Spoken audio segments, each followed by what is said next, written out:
cause serious injury or even death. Probably not in this episode, Stan. It's disc golf and throwing cards. So you're probably safe to try these. Hitting a ton of bricks. And so There's no cement on that wall, is there? In your brain And his inner strength. Is it necessary though? You can kind of just blow on it and it'll fall over. I have no doubt he's getting through this door. There's probably not even a deadbolt or anything in there. crazy. The door's just straight unlocked. The door actually broke the solid plastic corner off of Jared's chronograph. Plastic! It's supposed to be indestructible! For a second attempt, strike can break. I'm actually surprised they're not at Joe Exotic's place right now. Go in there with my First strike is a massive 210 pounds per square inch. But the tiger Could do better. is getting dangerously. We found a man that left a mean Reddit comment about Lee Online. Body you can get. He's gonna kill him now. Perform Brody was with also on this Dude so Perfect. outlandish, they must be some kind Dude of Perfect trick. was scouting Stan Lee's Superhumans. Captain America's shield. Yeah, this is our Captain America, Brody Smith. Track for a full house. Aimbot, yeah. Jesus, Larry. Whoa! Surprisingly, He's going for the Larry ace. scores 3 out of. As always, it's incredible what the human body is capable of with only a little bit of practice and determination saying, you know what?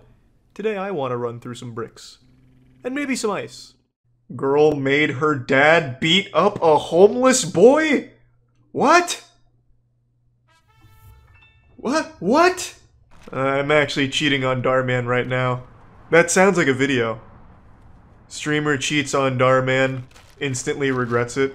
Alright, job interview, all looking good. Hopefully some crazy woman doesn't have her dad beat me up for some reason. That would suck. Great. That'd ruin the whole day. Some food. You out here scaring my daughter with a gun? What? You done mess with Mandy, tear his tin up. No! What is that? But I trust you, and I'm not gonna let this stop me from going to my interview. Yeah, it shouldn't. Just like toss your shit back in and then you can still make it. You're 3 hours late for your appointment. Is there a good reason for that? 3 hours? I'm sorry. More like 3 seconds. What do you mean? Trouble, but How? I'm here now. This guy... Again, I promise. So he just overslept.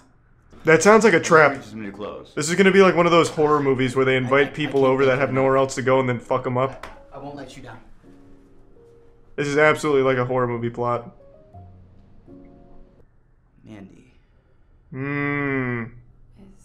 Is something. You had your dad grab my shirt once. I know I don't look the best. I've been living on the street since. Oh, just throw up one of these and then Fortnite dance on her. Oh, that'll jog her memory. Let's go, Darius. This is your chance. Power move it. Oh, you remember now, do you? You and your father. It was a good prank though, right, Darius? Like, we were all laughing at that one. Sorry. Can open. Oh, Way up and one of these on her. be sorry. Get her some of, oh, and maybe some of this. You Oh, both the same day it happened. Miss. yes, you can go from janitor to owner of a multi-million-dollar company in a year. I've seen it happen all the time. I don't know why you're questioning that. It doesn't mean I mean, this was a pretty extreme example of that, where a girl randomly decided to have her retired police officer father beat up a homeless man. For no reason. I don't know how often that happens. You know, maybe I'm wrong. Maybe it happens quite a bit. Husband leaves wife for helping homeless classmate. Honey, I can't do this anymore. You helped a homeless man. You're tainted. You're filthy now. We're done. Get the fuck out of here. And take the homeless man with you. I just wish I had a guy who could tell you, you know? Propose. Chris, propose. Now's your I chance. wasn't gonna say anything before because I learned this lesson in the last place. In the last video. What? What is? Yeah, I'm learning, baby. Wife finds out husband has weird addiction. No, it's not a fucking addiction, god damn it. I just like diapers. What? This is gonna be a pornography addiction, I'm calling it now. Or like a foot fetish addiction or something. Are you hiding something? No, what would give you that idea? No, of course not. No, what? I always hold my computer like that. Why? No! Oh Oh god. my god. Carl! What? They're just... You're supposed to be at work. No, it's not porn. What do you... It's like... It's called hentai, first of all. Am I not Work. Fuck, my watch has internet. Oh god, no. No! No! I'm Googling titties again! No! Are you ready to go to the Oh, this is, okay, this is different than just watching yes. porn. His wife was hiding in the trunk the whole I time. want your services. Oh my god. Where did you come from? Look, this is not what it looks like at all. I was standing outside the car. I heard everything. How? You were standing outside the car and Carl didn't see you? And you stopped yourself. It took a lot of strength. And I have more faith in you, and somehow I can trust you more. How do you know this is the only, like, fuck appointment that he scheduled, though? This could be like his 100th one for all you know. This should make you trust him a lot less, considering that he went through the, like, steps of getting prostitution, right? It shows that he knows where to find prostitutes, and it shows that he has no problem going to meet them. Just because he turned one away doesn't mean that he... Hey, who am I to poke holes in it? Twitter is a place where fun and happiness goes to die. But people have talked about how shitty Twitter is a million times by now. I'm not going to be talking about that today. I'm not here to add another noodle to that spaghetti. Instead, I want to talk about my favorite moment on Twitter. And this is a classic. This is something that I still think about pretty often, and it puts a big goofy smile on my face. And I'd like to share it with all of you, just in case you weren't on Twitter at that time. And if you weren't, God bless you. Keep up the good work. But for those of you that may have missed it, I'd just like to bring it to your attention, because this was truly one of the best moments on Twitter, in my opinion. This happened in the crazy, wild, and wacky year of 2018. It was August 21st, and a young Charles White had only just recently celebrated his 23rd birthday. At the time, I hadn't even considered growing my hair out. How naive I was back then. A silly, short-haired Charles, in all his hubris, took to Twitter on August 21st, as he typically did, just perusing and seeing what was going on, cruising the internet, when all of a sudden, his eyes were drawn to a developing story that was starting to really make waves on the platform. And the story involved NASA and a recently hired intern. Everyone shut the fuck up. I got accepted for a NASA internship. That's absolutely massive. That's huge. Like, that is a big accomplishment and something definitely worthy of celebration. Like, shit, I would be going wild too, ripping my shirt off and twirling it over my head if NASA even asked me to lick their toilet seats clean. So absolutely, I see the jubilation they were going through, but perhaps they celebrated a bit too aggressively. A while after the initial tweet, there was this response from a man named Homer Hickam, and he said something very simple: language. This is some shit like right out of a movie. One single word that changes everything, and it did. You see, on Twitter, most people assume that when there's just a picture of a person and they're an older person, that it's either a fake account or someone that they can just bully. I don't know why Twitter has that impression that old people just deserve to be bullied on the internet, but that's how it goes on Twitter, where everyone gets bullied. So Homer came in here and just dropped his cock on the celebration, just flopped his meat out on the fucking birthday cake here, and just said exactly what every teacher growing up would say when the class was getting rowdy: language. And the community didn't take too kindly to that, and especially not the original poster, who replied with this: "Suck my dick and balls, I'm working at NASA." This is one of those lines that would be on their tombstone, because this was a big mistake. Like Icarus, they had flown too close to the sun and were burning up now. Because they didn't just talk shit to a random person on Twitter, they said this to Homer Hickam, who holds the entire future of this person's career in the palm of his hand. It just like, his picture reminds me of Chris Hansen, and just like Chris Hansen, Homer Hickman has come out here and fucking shocked this person. Homer Hickman responds by saying, "And I am on the National Space Council that oversees NASA." You basically couldn't have chosen a worse person to say "suck my dick and balls" to. When it comes to their new job, they basically just told Jesus Christ to suck their dick and balls. It was a bold and foolish move, because our original poster here lost the internship. And it wasn't Homer Hickam who caused them to lose their internship. He didn't go to corporate, talk to the manager, and demand they lose it or anything like that. He didn't tattletale. They lost their internship naturally as a result of this conversation catching so much steam online. And Homer Hickam actually ran a blog where he talked about this, where he defended this person and elaborates a little bit further on the situation. So Homer Hickman seems like a fucking great guy. I'll go ahead and read his blog post to you now, which is unfortunately deleted, but it has been archived, so here it is. Social media. I love the way he starts this. It's like immediately professional, as if he's giving a full-blown fucking press release here to Twitter. Recently, it was called to my attention on Twitter that someone was being hired by NASA and that they were using the F word in a tweet about it. I'm a Vietnam vet and not at all offended by the F word. However, when I saw NASA and the word used together, it occurred to me that this young person might get in trouble if NASA saw it, so I tweeted to her one word, language, and intended to leave it at that.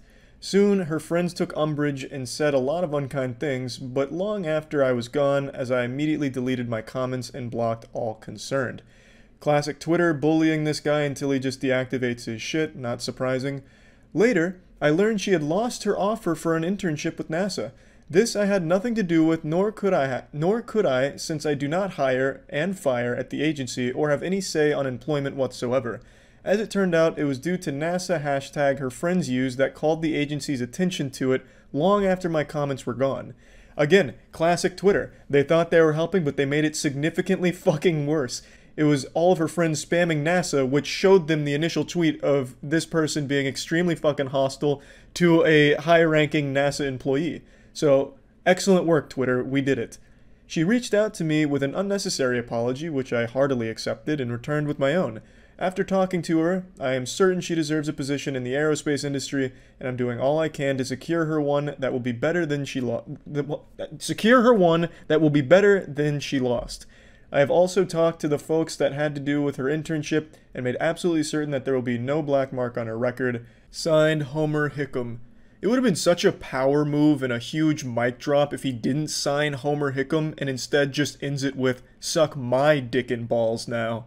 This guy seems like a real fucking class act. He gets absolutely fisted, his mud tunnel stretched on Twitter, unjustly, since he was literally just looking out for them in the first place by saying, hey, language, you shouldn't be saying NASA and fuck and suck dick and balls all in the same thing. NASA probably doesn't like that. Literally just looking out for this person and got nothing but hostility in response and having to deactivate his shit, and he still goes out of his way to try and help the person.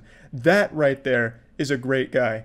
Now, from everything I've read, they never got the internship back, though they are still pursuing that field, and they were qualified for the position and still are qualified, but they no longer are offered that internship at NASA, and that's pretty much where the story ends. I just thought this was a truly fucking wild ride since I watched it happen in real time for the most part, and it was just so fucking crazy to see it go from like, I'm so happy, suck my fucking cock and balls, loser, I'm on NASA. Oh, there goes my internship. Just like this, it was like a full 4-act play, and it played out beautifully. And it was just great. So I just wanted to share that with all of you in case you never saw it, didn't know about it, and yeah, that's really about it. So yeah. There's a lot I want to talk about today, and quite a few topics I need to address publicly, so let's just go ahead and get into it. Let's start off with something a little lighthearted to get us all in the mood here, a little icebreaker so we can get to know ourselves. For a long time, me smiling was more rare than a shiny Pokemon. I have a face, this mediocre mug, that doesn't convey a ton of emotions. I'm more expressionless than the CGI faces in the Lion King reboot movie.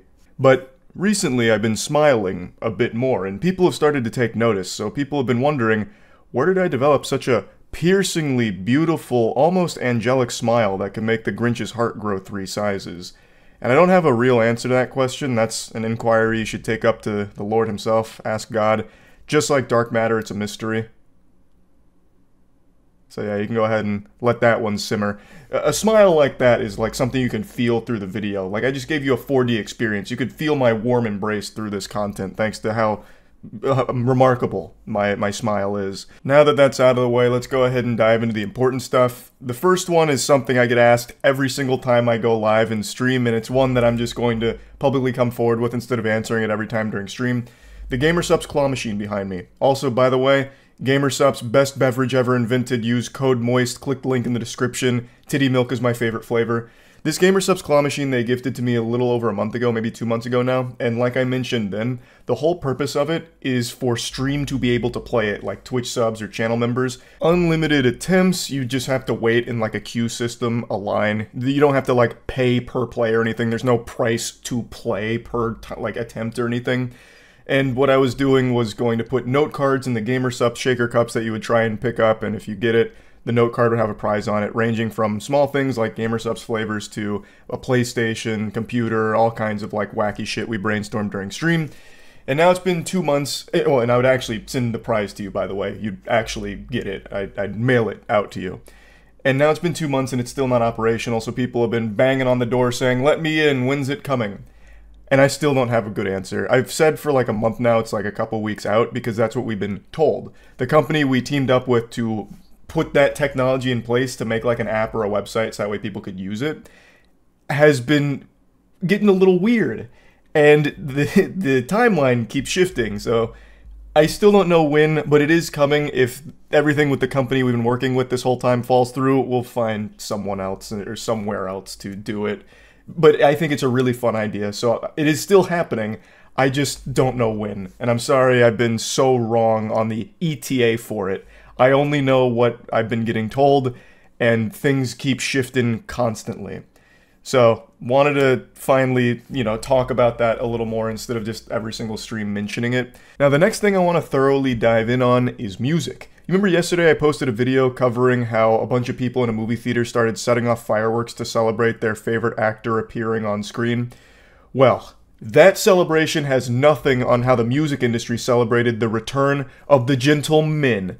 Me and Troy are back. I swear to God, it's been like Mardi Gras for people with good taste in music. People fucking firing off cannons, super excited to see the return of the Gentlemen, pioneers in the cuck-core musical genre with 2019 Guy. Our resume is endless. We just dropped the brand spanking new EP. It's available on Spotify and Bandcamp and pretty much anywhere where you can access music. It's 5 tracks, and we also did like a CD and t-shirt bundle if you want some high-quality Gentlemen items. All of that's available right now. I'll put a link to it in the description. Now, one thing I've done since the genesis of the Gentlemen is kind of go over the songs. Like, I don't know how many of you have been around since the beginning of the biggest musical project since the Beatles, but from the very first track we dropped, 2019 Guy, I wanted to go in and kind of dissect it a bit further, and I've done that for like every track we've ever released, so I wanted to do that now for this EP. Instead of doing each individual one, I'll just do all 5.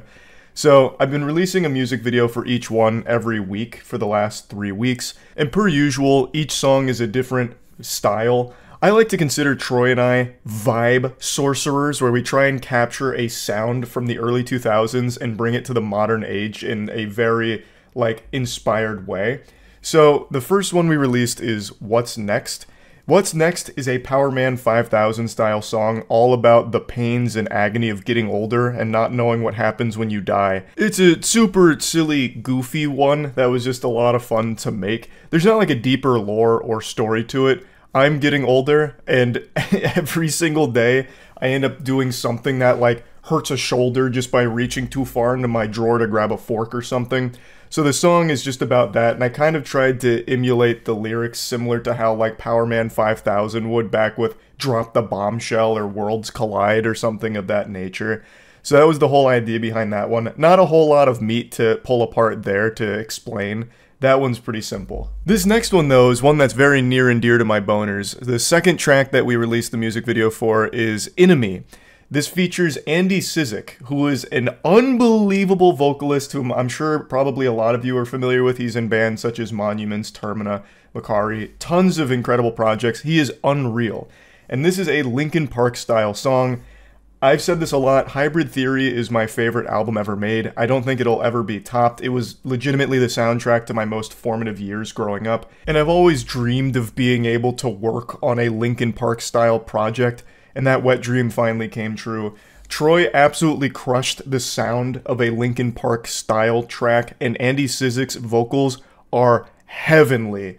Like, he crushed it here. I'll just play you a snippet from the chorus. I did, like, the Mike Shinoda rapping stuff, which was a little tricky for me because I didn't know how to deliver it. Mike Shinoda is very unique in the way he delivers his lines. I tried multiple ways of doing more emotional and then ended up settling on more laid back and monotone because on a lot of tracks on Hybrid Theory, Mike Shinoda is very reserved on some of them. So I figured I'll just try that. And I think it works for the most part. All the lyrics that I came up with for it, I tried to formulate around what Linkin Park might have wrote about back then. So it's a track all about being stuck in your own head and everything that goes wrong you blame yourself for, fundamentally, and how no matter how bad things get, you do still try and find the light at the end of the tunnel. That's kind of what the track is about. This is one of those rare songs from Troy and I that isn't just a giant joke that happens to sound really good. This one is one we actually tried to pay a very sincere tribute to that sound. I really don't know how much I can take.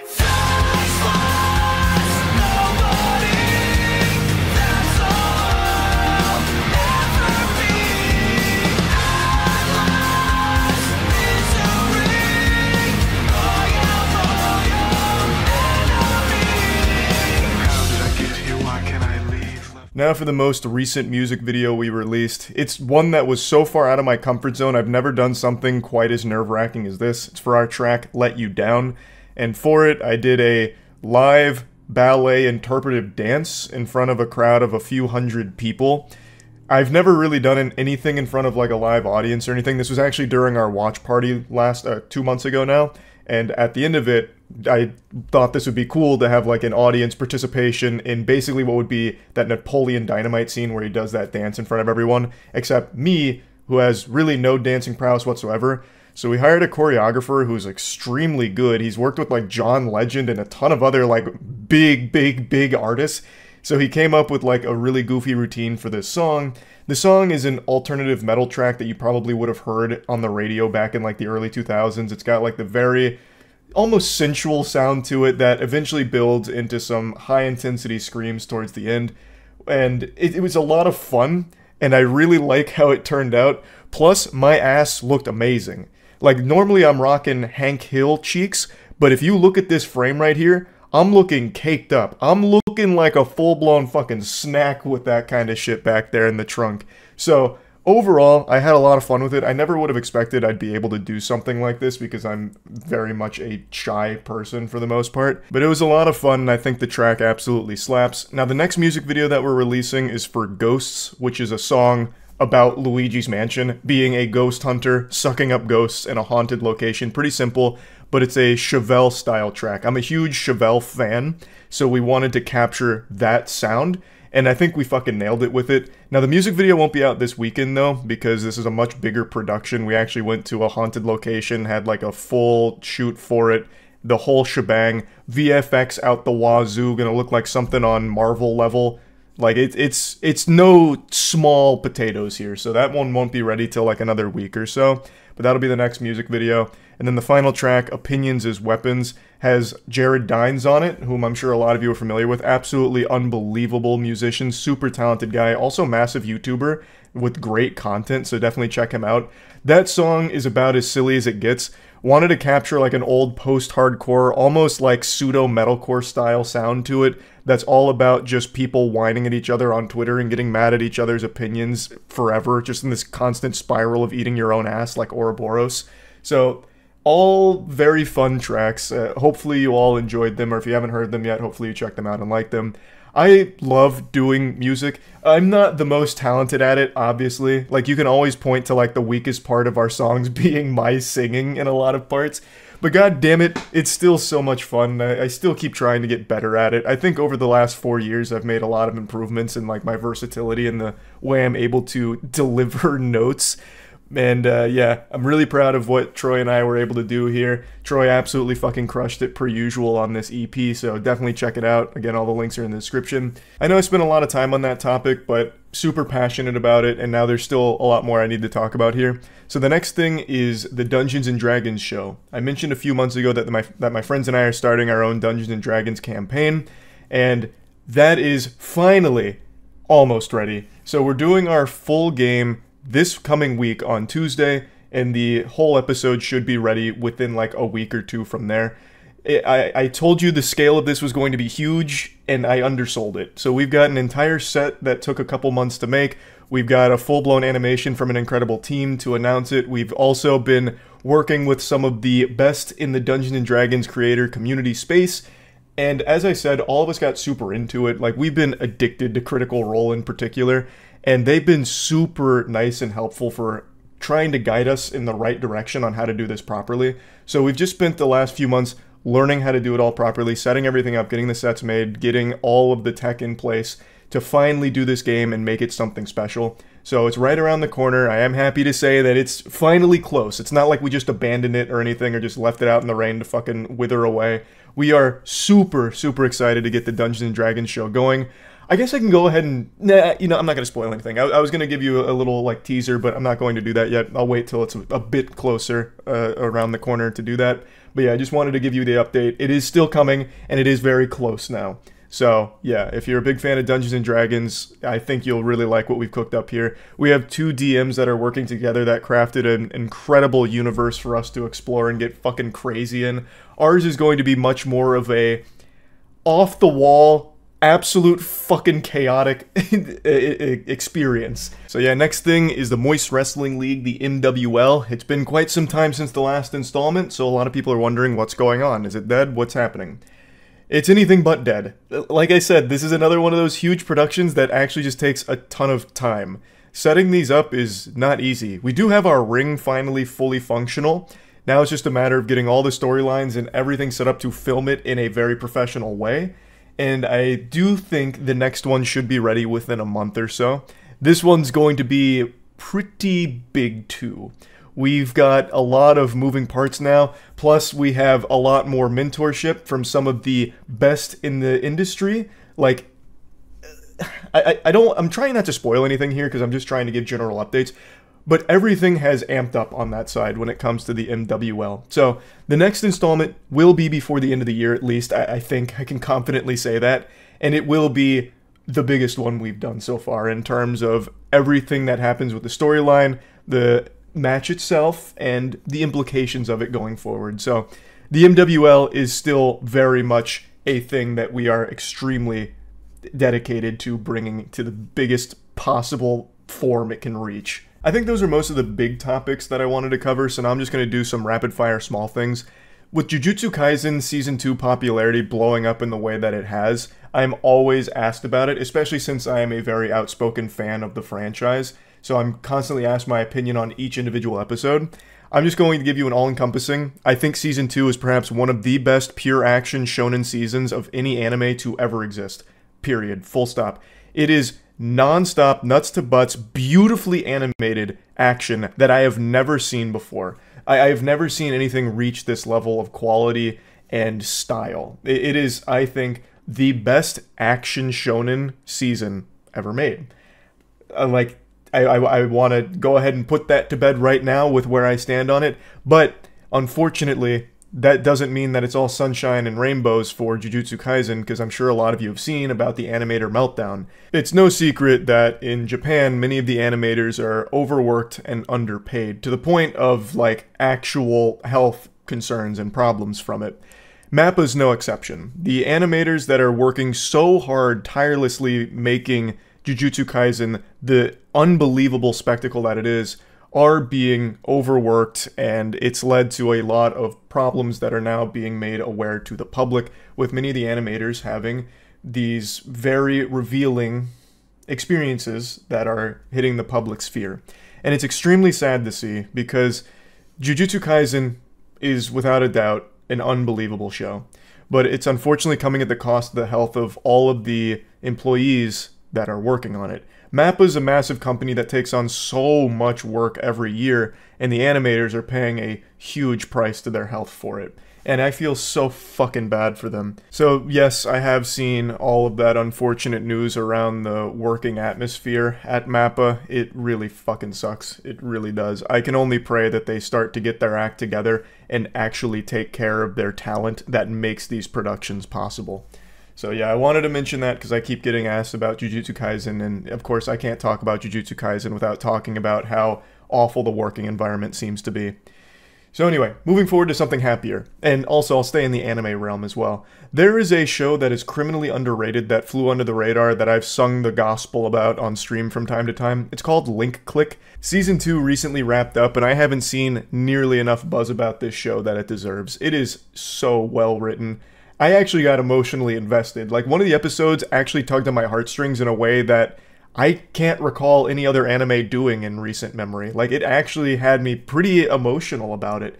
They just have such well-written characters, and a lot of what happens is tragic and beautiful at the same time. I'll give you the basic concept. Fundamentally, time travel plays a huge role in this. Like, it is about time travel, but in a unique way with its own twist. Two guys have a business where people can go to them, submit a photograph, and make a request on what they want. Like, if they could change something, this and that, or if there's a mystery that needs to be solved. And these two guys have the ability to go into the photo. One of them can possess the person that took it back in time. So they time travel back to when the photo was taken. He possesses the taker of the photo, and through that, they get to experience 12 hours and try and fulfill the request or solve whatever mystery they were confronted with. And that opens itself up into a massive web of a lot of crazy shit that happens with it, with its own very specific set of rules. And I just think it's done super well. So I highly recommend Link Click. I think it's a great show. Criminally underrated. I just realized I've been here blabbering for like almost 20 minutes now, so I'm just going to go ahead and stop here.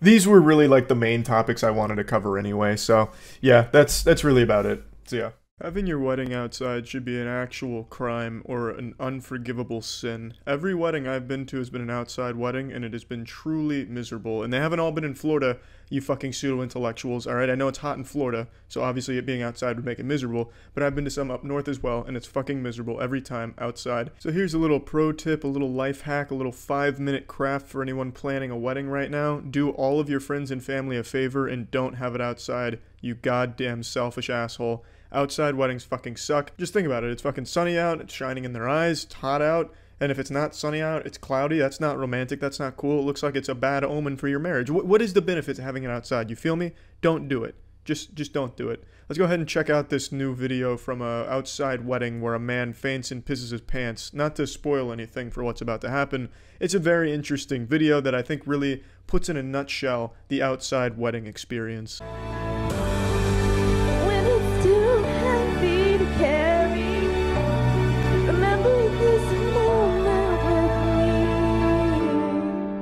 A beautiful ballad indeed. If I was an America's Got Talent judge, they'd be going right to Vegas if it was up to me. Just a great set of golden pipes right there, nailing those notes, really belting it out. But unfortunately, this concert's about to come to a close with a very rude interruption that just puts the brakes on this angelic performance. I get to love you. I get to love you. There's a bit of a subtle fall, so I'm gonna go ahead and rewind that on the Jumbotron in case you missed it. I get to love. The dude felt like he got fucking blasted by a sniper in the background who 360 no-scope headshot him. That was an absolutely brutal tumble. No doubt the result of locking his knees. I've actually seen that happen quite a few times throughout my life. So there's a little PSA for all of you best men out there. Don't lock your knees or else you're gonna potato sack in front of everyone just like this man did. And that sound he made on impact sounded like an entire gym bag full of water balloons being slammed against a garbage can. It was a ridiculously loud one. To be honest, I completely understand why he fainted. He probably had just found out that I stream on Twitch at twitch.tv/moistcritical, and he was blown away by how great the streams are.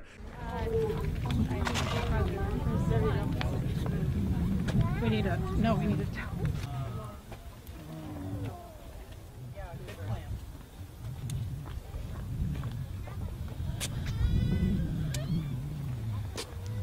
I couldn't decide if this was real or fake at first, but the way that man fucking kissed the concrete, I'd have to say this is real, or this man is the world's most committed actor to the skit. Because that shit looked absolutely devastatingly painful, and he straight up pee-peed his britches. Now don't get me wrong, I have no problem peeing my pants for the good of a scene, but I wouldn't be overly eager to fucking belly flop onto a wood deck like that. And the reason why I lean toward this being fake initially is because the camera work is so goddamn good. The cameraman really fucked this guy in particular, because this is like so professional looking, it looks like a skit. The lighting is focused on the fall, and there's multiple cameras showing the fall from a great angle, and then at the end it has him walking towards the camera with urine on his penis. Well, not on his penis, I didn't see his dick in this, but on his penis pants area. The camera work is nothing shy of professional, and I have no doubt this cameraman was working on the Avengers before doing this wedding video. Impressive stuff. And also, that girl can now brag to her friends that her singing was so good it knocked a man out. Like how opera singers brag about breaking glass with their voice. She can one-up them now. Fucking crazy. This is a real trooper right here, because he said, you know what, you guys might not be enjoying the singing? Fuck it, I'll take this fall for all of us here. This is for you, Cody, up there on the altar. Crazy shit. What a video, and let it be a lesson. Stop having your weddings outside. Now, again, I don't think the guy had anything serious happen, at least I hope not. It really looks like a textbook case of knees buckled for too long and then losing consciousness temporarily. You see it all the time at weddings because you're standing out there for a long time, not moving, and people forget to like wiggle their toes or bend their knees or anything like that. Then eventually shit like this happens, and it happens a lot at weddings, and the heat certainly wasn't helping. So again, let this be a lesson. Stop having your weddings outside, please. Now, I do feel bad for the guy because none of this is his fault, and I hope he's okay. And he shouldn't be embarrassed. Hopefully he's not embarrassed. I think everyone can recognize that this is just very unlucky, and hopefully he's just taking this whole thing on the chin. And I don't just mean the floor. fucking nailed that one. I'm kind of proud of that one, honestly. But yeah, again, not his fault. Hopefully he's, you know, all right and not embarrassed about the whole situation, because it's a fucking great video, honestly. That's it. So yeah. I saw a video today that made me emotional. It's a couple giving their wedding vows, and it's not often I'll see a video like this and just be moved to tears, but this one was really pulling on the heartstrings, and, well, I just thought it was an important video to showcase here to prove that true love does still exist. I know there's some of you out there that have stopped believing in love, but this one might reignite your faith. This is two hearts coming together like magnets and forming an unbreakable covalent bond, a James Bond. Then as time went on and I was falling deeper in love with you, I was and always will be one of the easiest people to please. Only two things are required to keep me happy: keep my belly full and my balls empty. Though you're amazing at half of it, we really need to get you some cooking lessons. And they say chivalry is dead and romance is kaput. So, the wedding vows start pretty aggressive here, talking about some ball draining, and it only gets more graphic and 50 Shades of Grey-esque. So these are the wedding vows between this newlywed couple, and his vows are basically just an erotica fanfic about his partner. And this is delivered in front of not only his family, her family, but in front of God too, who's probably weeping and feeling very embarrassed that this was allowed to transpire on his earth. It's pretty yucky, but they seem to be having a good time. I don't know how their families feel about having to listen to this guy talk about his daughter is basically just a fucking fleshlight for himself. Off-rip going into like, hey, your new job as my wife, your duties to me are to get better at cooking and drain my balls like Steph Curry drains threes. Even when my belly isn't full, there is no one I could ever love more in this lifetime, unless I actually get a chance to meet Margot Robbie. The way he's presenting his vows is also a little uncomfortable. Not only the subject matter about it being almost entirely sexual based, but also it's because he's reading it from his cards here, like his book report almost. It's like he just got called on in front of the class to read from a textbook, and he's a little nervous about it. So it's all kind of like very robotic, which makes it even more weird.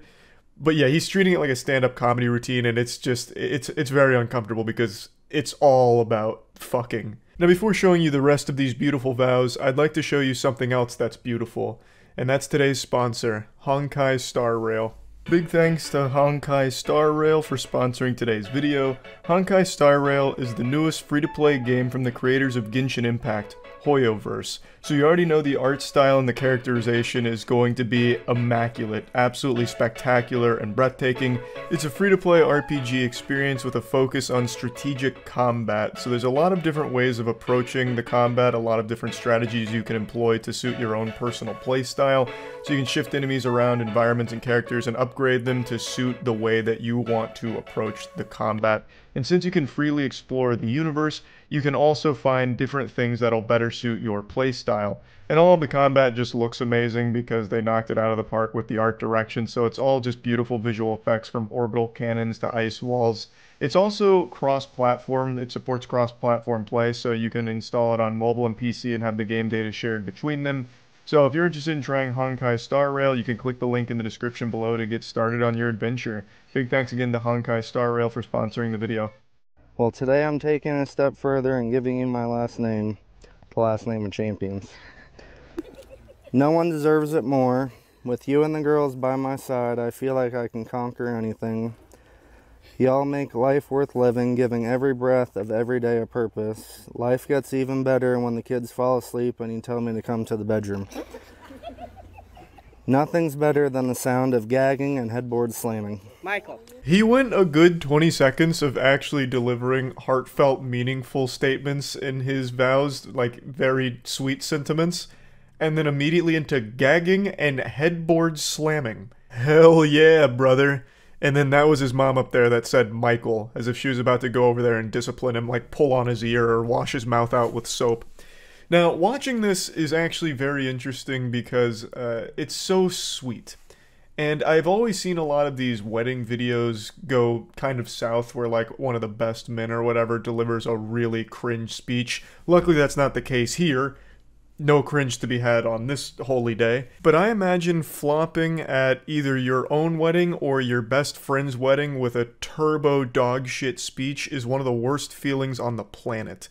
Now, many of you know my buddy Matt recently proposed to his longtime girlfriend, and he wanted to do something special for the proposal, which was he had all of their friends submit short videos talking about how great of a couple they are and all of that. Just a very nice gesture, and he was going to compile all of those short videos into a longer, big video that he was going to surprise her with at a movie theater that they were planning on going to for a movie.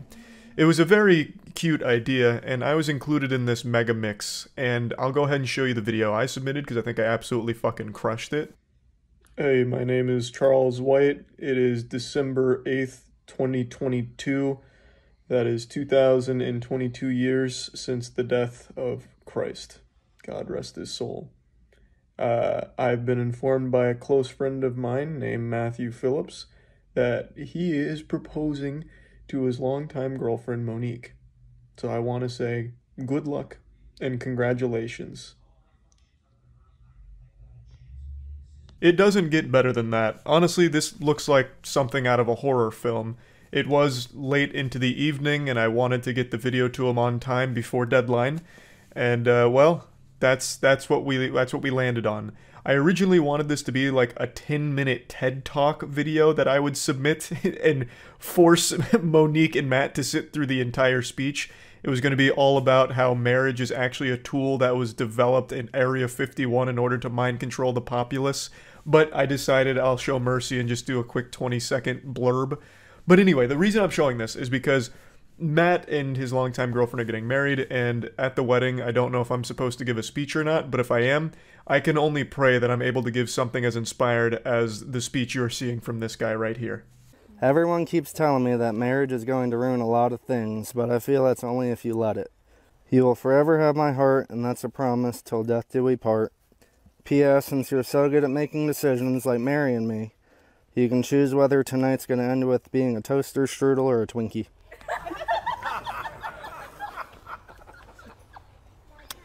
If that doesn't make you blush and melt your heart, then you just don't have a soul, partner.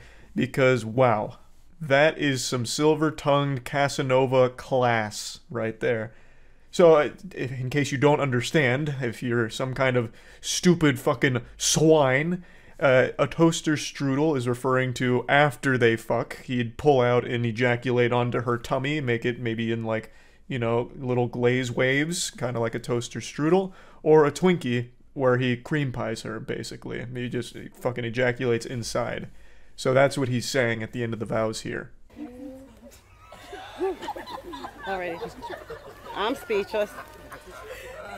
You're so Really?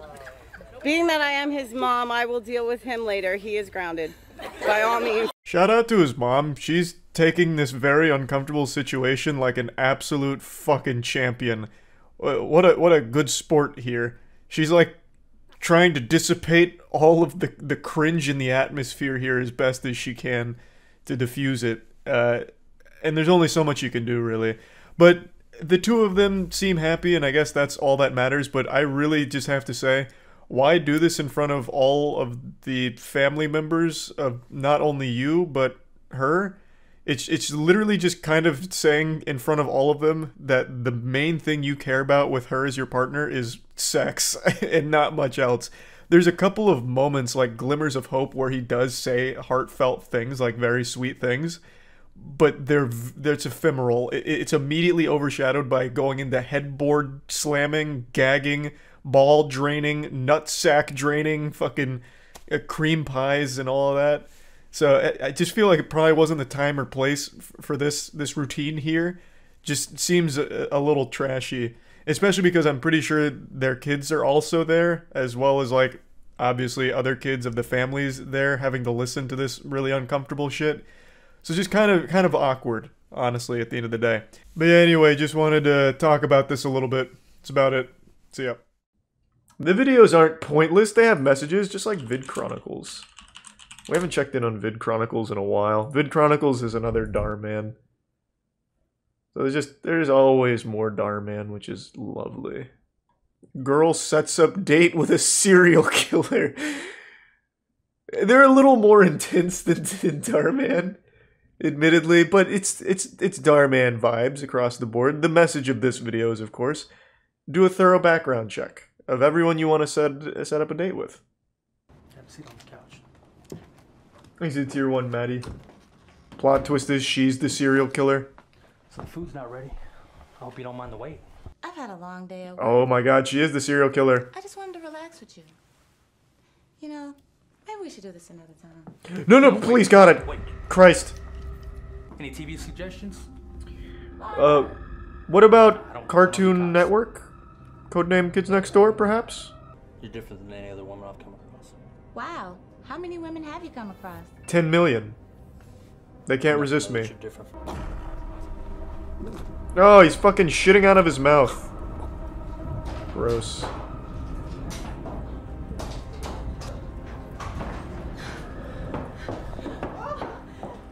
Oh, it's a double plot twist. He was a serial killer. And she fucking pranked him. Yeah, we could just call the police, I think. So, you tried to poison me. Uh-oh. Oh, that was easy.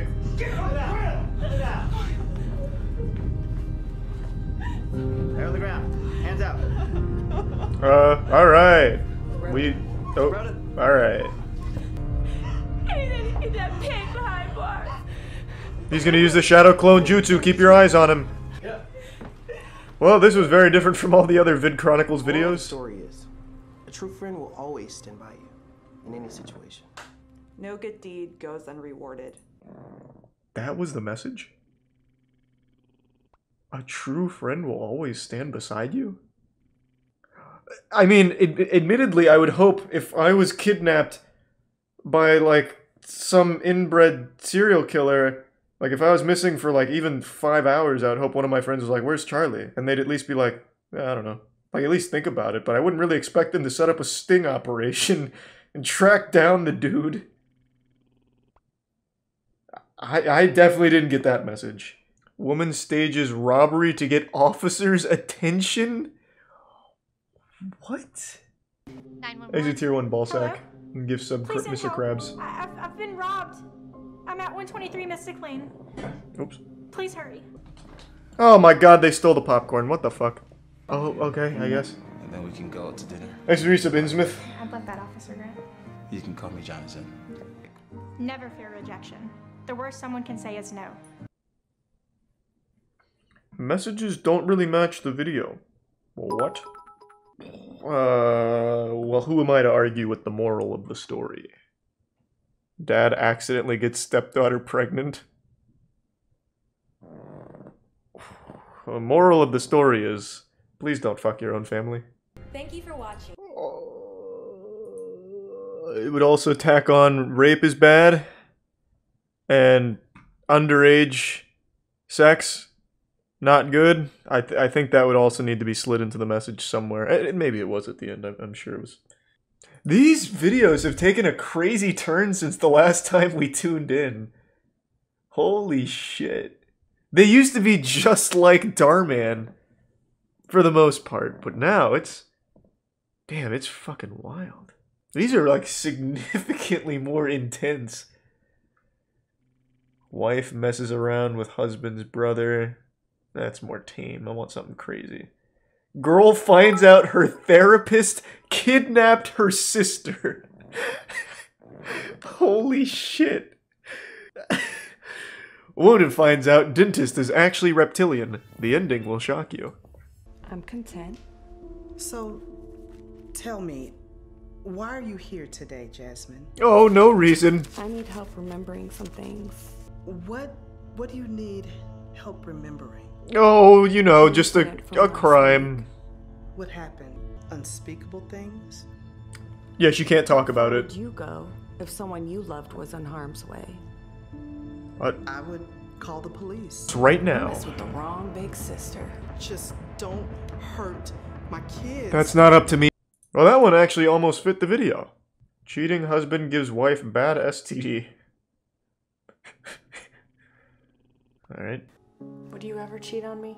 Fuck yeah. What? I'm cheating on you right now. Ask me that. So he cheated, and now what? What are we gonna do about it, huh? Let's find out. Juliana? You're a pizza delivery guy now? You've always wanted to be a pizza delivery guy. You got your dream job, Brian? I'm married, Brian. We just had our daughter. And now it's time for Brian's sad montage. So you can just move on just like that? Yeah, it was pretty quick. I can't imagine. True.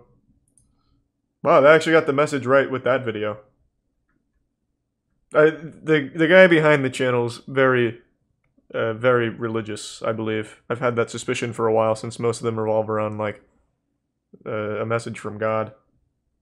Though then there's videos where I don't think God ever had a hand in it, such as woman sets up date with a serial killer. The newest one, traumatized soldier attacks wife and daughter. That just sounds like a sad one. What the fuck do you mean? I think I'll pass on that.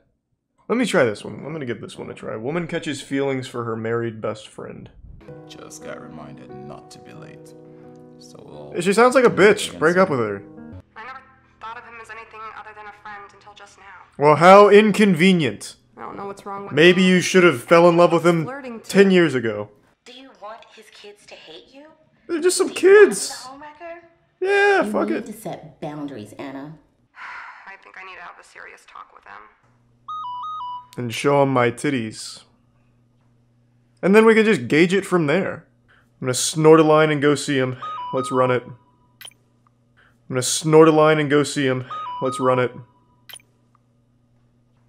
Oh. He's gonna be complaining about his wife. Uh-oh. Oh boy. How am I supposed to trust you now? Take a sex test. Where, like, they test if you fucked... Significant other. Yeah. Your spouse should be your best friend. Damn. Poor Anna. She was just there. It's no secret I like anime. What are you gonna do about it, pussy? Huh? You wanna fight about it? What are you gonna do? Give me a wedgie in the locker room or some shit? A little wet willy? You can't. I'm a goddamn adult. I can like anime without your permission. There's only two types of people in this world. People that watch anime and liars. And I've seen a lot of goddamn anime in my life, but I tell you, the SpongeBob anime that just came out is probably one of the best I've ever seen. Easily the best of the season. So I just wanted to dive in here and just digest some of this with you. A Narmak animation. So the first arc here, the Bubble Bass arc, one of the favorites from the cartoon, has been adapted into anime thanks to Narmak Animation, and right away you know you're getting quality. Narmak is like the Studio Ghibli of SpongeBob anime adaptations. He only knows how to make bangers. 店長、大丈夫ですか？来たか、スポンジボブ。カニバーガーがやばいと聞いて急いで来ました。何があったんですか？ Now, I find it highly unlikely there's anyone watching right now that hasn't seen the SpongeBob cartoon, though I do imagine a lot of you haven't read the manga. There's massive differences between the cartoon and the anime. It follows more closely in line with the manga, which is a sacred text up there with the Bible. So you're going to notice a couple of differences in terms of how the characters act in this anime compared to the cartoon. So just prepare yourself.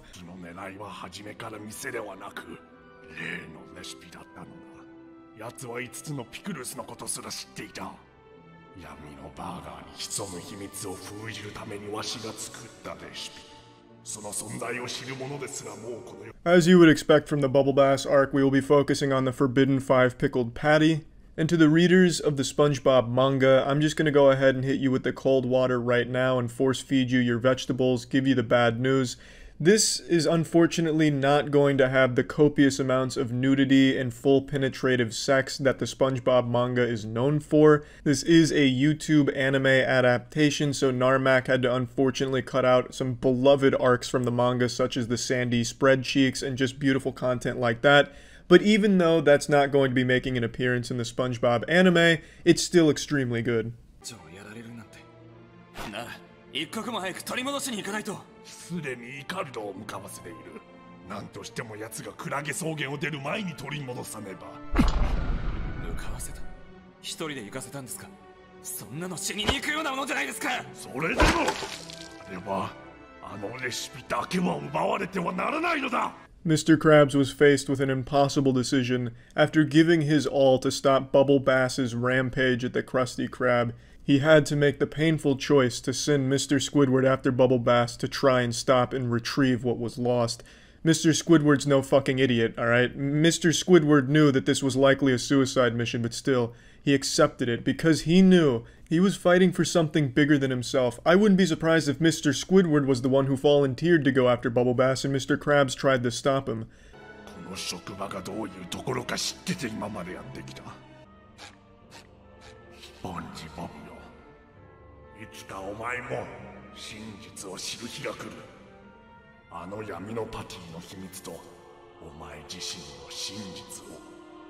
そしてわしが全てをかけてでもお前を守ってきた理由を。Unfortunately, SpongeBob doesn't quite grasp what he means to Mr. Krabs. Mr. Krabs has always put SpongeBob's life ahead of his, ahead of even money in certain scenarios. And SpongeBob going on this reckless mission to try and save Mr. Squidward has really put Mr. Krabs in between a rock and a hard cock here. He knows he can't go and stop SpongeBob, and he knows he can't just let Mr. Squidward die. His soul is tearing in half, and you can really feel it thanks to the incredible voice work here.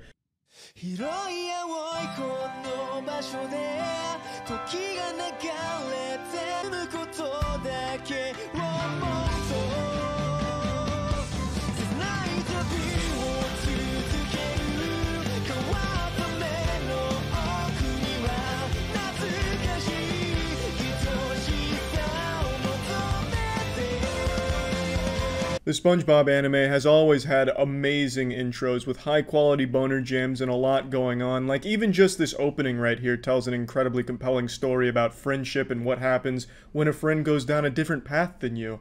It is just extremely powerful with an incredible intro, and I just wanted to make note of that. SpongeBob! サンディ、イカルド。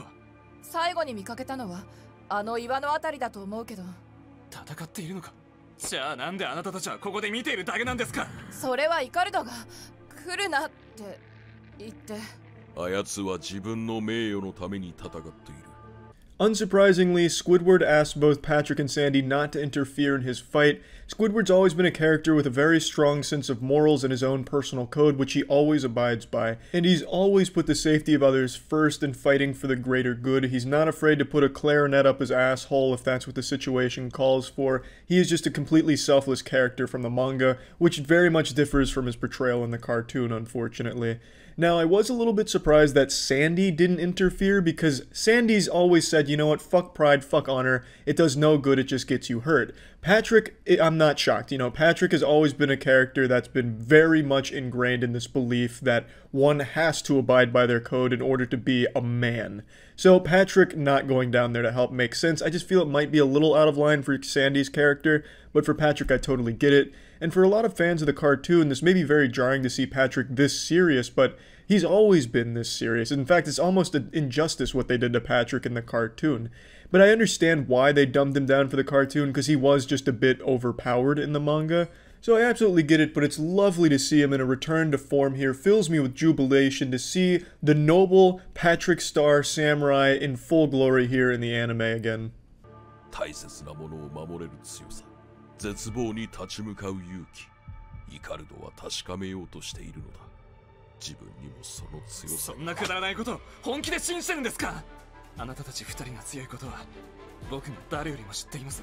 そんな強いお二人がイカルドの勇気やらプライドやらって言葉を鵜呑みにして見殺しにしたと言うんですか？フレンドの F はどこ行ったんですか？スポンジボブ! Oh, that line, what happened to F is for friends. That is the powerful kind of writing you can come to expect from the SpongeBob anime. So fucking good, so profound. SpongeBob was able to just throw this whole idea of honor and pride right on its head and say, you know what? What good is it when, as friends, we just let a friend die? What happened to F is for friends? One of the most powerful quotes I've heard in anime. This is up there with the bone of my sword, you know, people die when they're killed. It's one of the best. スポンジボブとイカルドはいわば同じコインの表と裏。二人とも拙者を震わせるほどの何かを秘めている。そしてあの何とも言えぬ顔がまたかっこいい。予言では醜い怪人が全てに死をもたらすと言っていただろう。大丈夫、奴らは違う。二人ともかっこいいから。 The wise sea star sage speaks. He's of course talking about the ugly barnacle prophecy, which I'm sure we're all familiar with. Even if you've only seen the cartoon, I'm sure you've at least heard of the ugly barnacle prophecy. It's a very popular one up there with the Mayan calendar 2012 shit. And Patrick Star is reassuring both Sandy and the viewer that both Squidward and SpongeBob are just far too attractive to be subject to that omen. Sandy was on the breaking point. She had just watched Squidward march to his inevitable demise at the hands of the malicious Bubble Bass, and now she just watched her best friend SpongeBob fucking cliff dive here doing the exact same thing, potentially facing the same fate. But the calming words from Patrick were enough to bring her back and help center her again. 岩じゃない。これはただの石だ。初代の武器がこんなところにあったなんて。よし、これならいける。あとは。I absolutely love the foreshadowing. After stumbling upon an ancient weapon of the pioneers, SpongeBob makes a quick little mention of perhaps this weapon will come in handy at some point in the future, hinting at perhaps Season 2 following the Mrs. Puff arc, or maybe even unleashing the goofy goober within. There's really no telling yet. Maybe even in this episode he uses his ripped pants special move. The possibilities are limitless. All we know now is maybe The Rock will play a role in that at some point. なんでここにイ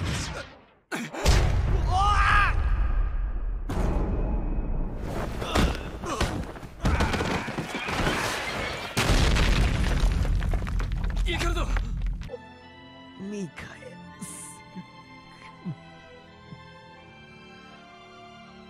クラリネットも真面目にクラリネットだったら怪我が治ったらすぐにでも。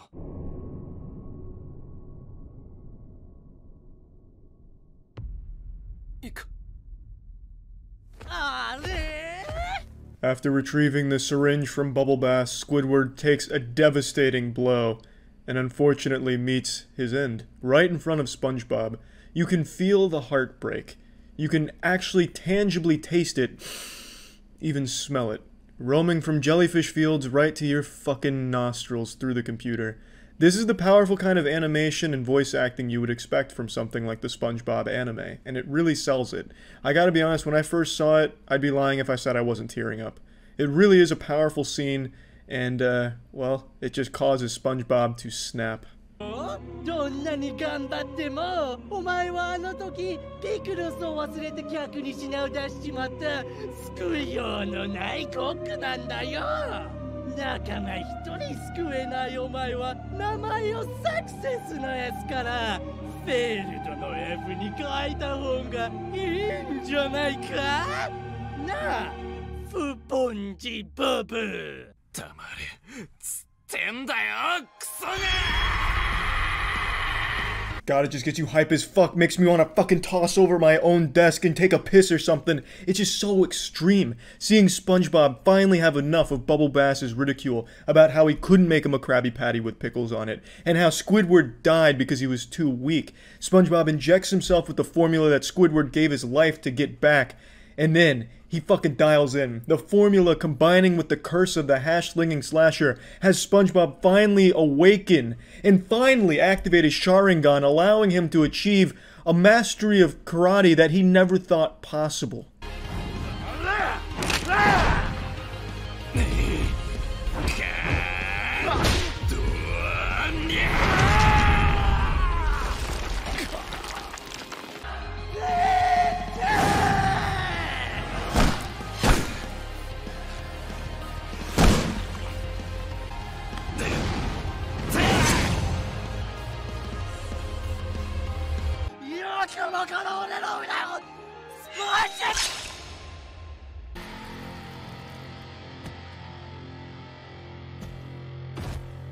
If that's not one of the best fight scenes of the 2020 anime season, then I just don't know what the fuck is. Absolutely stellar. I love the crescendo of music. I love the shredding on the guitar from fucking Buckethead or whoever's shredding on that bad boy for the SpongeBob anime. It's just incredible. Everything works together so beautifully. It's lovely to look at. I do, however, wish there was a little bit more. I would have liked to see a bit more of Bubble Bass's power since we didn't get to see a whole lot of it. He did, however, just fucking blast Squidward and kill him in one shot. So it does give you a bit of a gauge, but I would have liked to see a bit more from Bubble Bass. I'm sure he had a ton of other moves, but I imagine just given this being the first arc, they didn't want to dedicate too much to showing off Bubble Bass, and just wanted to show off more how extreme SpongeBob can be. And SpongeBob popped the fuck off, as you would expect. SpongeBob's always been one of the most powerful characters in anime. Typically the debate goes, who's stronger, God, One Punch Man, or SpongeBob? And SpongeBob is always very close to taking that one. So I love seeing him just unleash it all right here, put it all on the line, after seeing his best friend just get destroyed right in front of him, using the secret formula. It's just everything worked together so beautifully here for this fight.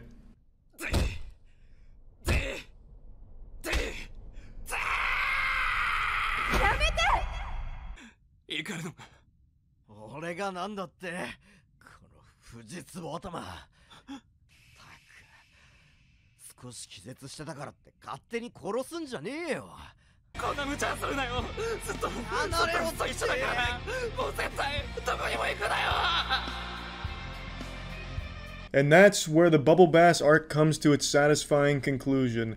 Narmak absolutely fucking crushed it here with this, and it makes me extremely happy to see all of that hard work being rewarded. He said it took him around 6 months to make this. He has actual professional voice actors here doing it. It's just an incredible job all around.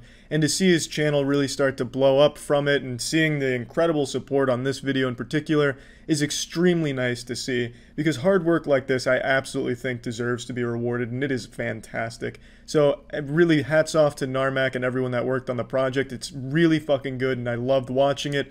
And yeah, just keep up the good work. That's about it. So yeah. What is soaping? Soaping is like grinding on shit with just your shoes on. Yeah, it's basically like Sonic the Hedgehogging. I just want to soap. I want to smoke bud. I want to party. I want to bang my chick. I want to have a good time. Twitch chat in a nutshell. This is fucking great. It was a regular shoe with a hard plastic grind plate on the bottom. This is, what is this, ASMR? My name's Ryan Johnsmith. I'm a pro soaper. I wish I grew up had in a title Segundo that cool. A pro soaper instead I'm just a fucking I was about 16. internet loser. It was like cruising down all There's fast. no He way jumps this up on his isn't picnic ironic. table, does a Though the 360 spider off web me, tattoo is a bit and I just much. kind of stopped in my That'd be tracks. really committed to satire. This is the coolest thing I've ever seen. And the YOLO forearm tattoo, maybe he's not ironic, I don't know. Because I was like, I can see it now. I'm gonna be rolling to school wearing all black with these Oakley shades. I'm gonna be doing 360s and shit. Like, I'm gonna be getting all these girls. They're gonna be like, wanting to take me to the prom. Like, girls do love pimp shit right 360s. here. If you want to know how to get a girl wet immediately, hit some 360s in moment front of her. I Just saw get up and just those twirl soaps, around, I was twirl like- again. And so I hit send. but I was using the company's Outlook Express. And when I hit send, it actually went reply to all. I lost my job. And my home. After I got fired from Soap, that sounds about right. Yeah. I had recently got the Soap O logo tattooed. That's the story of a pro soaper right there. And motherfucker, welcome to Vegas, bitches. Club hopping, and I got the VIP.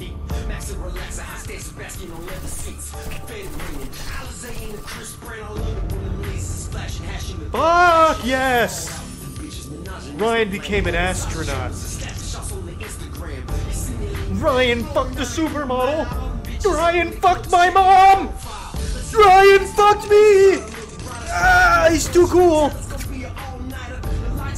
Jesus. Ryan ran for president. Ryan found Atlantis. Ryan drank from the fountain of youth. Ryan revived Houdini.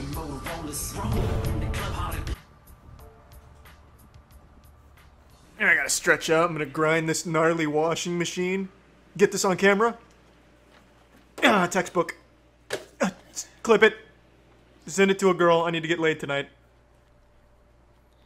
Excuse me, ma'am, you're blocking my gnarly grind. Soap shoes. Half the kids today don't even know what soap shoes are. I walk to the skate park and they're like, what are those? You know? Like, all the 9-year-olds want my autograph and then I teach them how to get pussy. Well, they went out of business before you were it's born. Soaping. So nerds. eBay.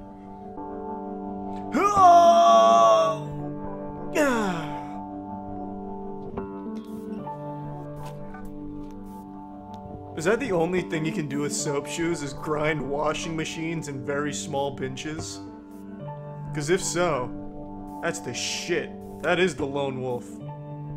I've noticed that this is such a transient city. I think the statistic is that man just dropped transient. 4 million people are coming and leaving. How does he even know that word? This man's a soaper. If he drops anything above 3 syllables, I'm blown away. Alright, catch this, bro. I'm gonna soap off that rock, whip my dick out in midair, take a big old tinkle while flipping, land on the other side of the rock with my soaping.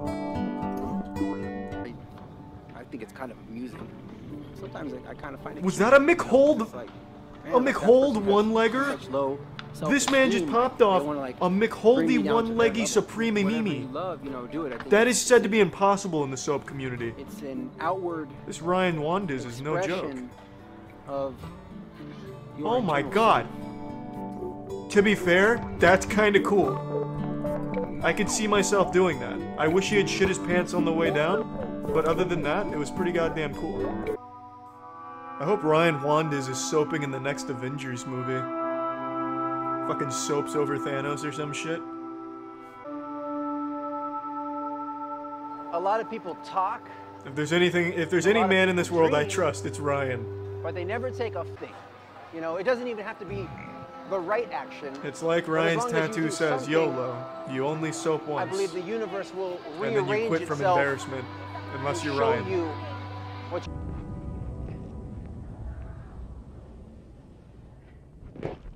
What was that? A magic wand? What? It wasn't even a camera. I think people it was have a stick. To be prepared it was a branch. To onions.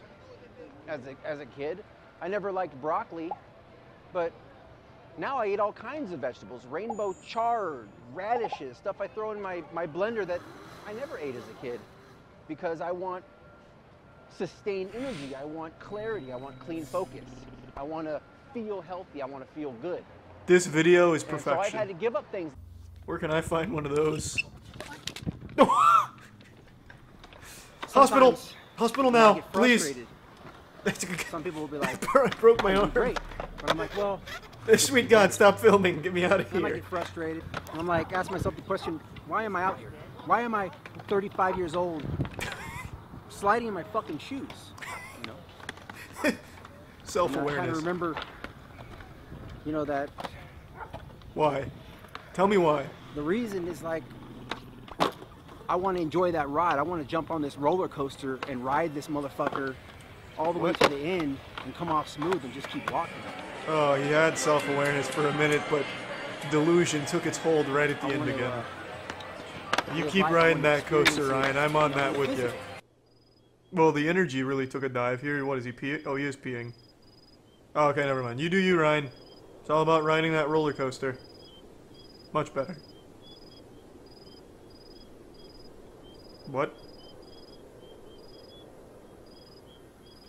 You were peeing, Ryan. I wasn't worried you were gonna get, like, sniped or something. Did he pee himself into a fucking coma? What happened? Thing. Freedom never looked so cool.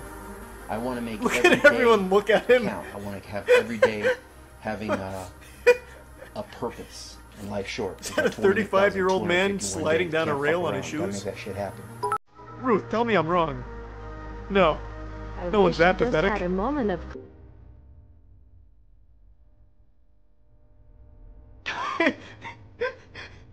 The woman that went by looked up at him so disgusted, like, Jesus, is that a soaper I smell? Ew. Thought a baby shit in its diaper, but it's just a soaper. Life is an interesting thing, man. Oh, even the child. My daddy warned me about those soapers. Keeping my game tight. You know what I'm saying? Following all my dreams. Following my goals.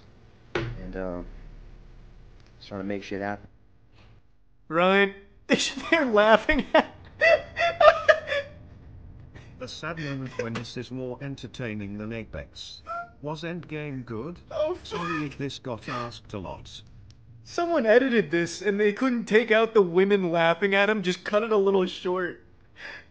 Fucking pointing and laughing at the soaper. This is everything that the internet was made for. Holy shit. I'm ready to get in here and learn. Was this a real show? Because this looks actually haunted.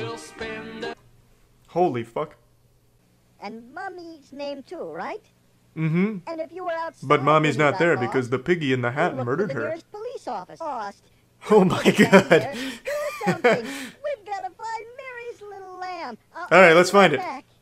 Fuck yeah. Oh my. What kind of unholy birth was this? C. I know that letter. Letter crackers. Yes, and criminal. C is also And the first cock. letter in the word cheese. Ah, that too. I almost forgot about that one. C. It's Oh god, is that Lucifer on the vocals? good boy, Billy. This shows like a cursed VHS tape. What does it all mean?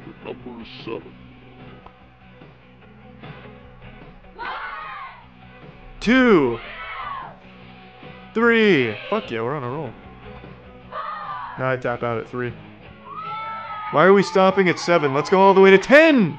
I believe in us! God, this is like indoctrination for the Illuminati.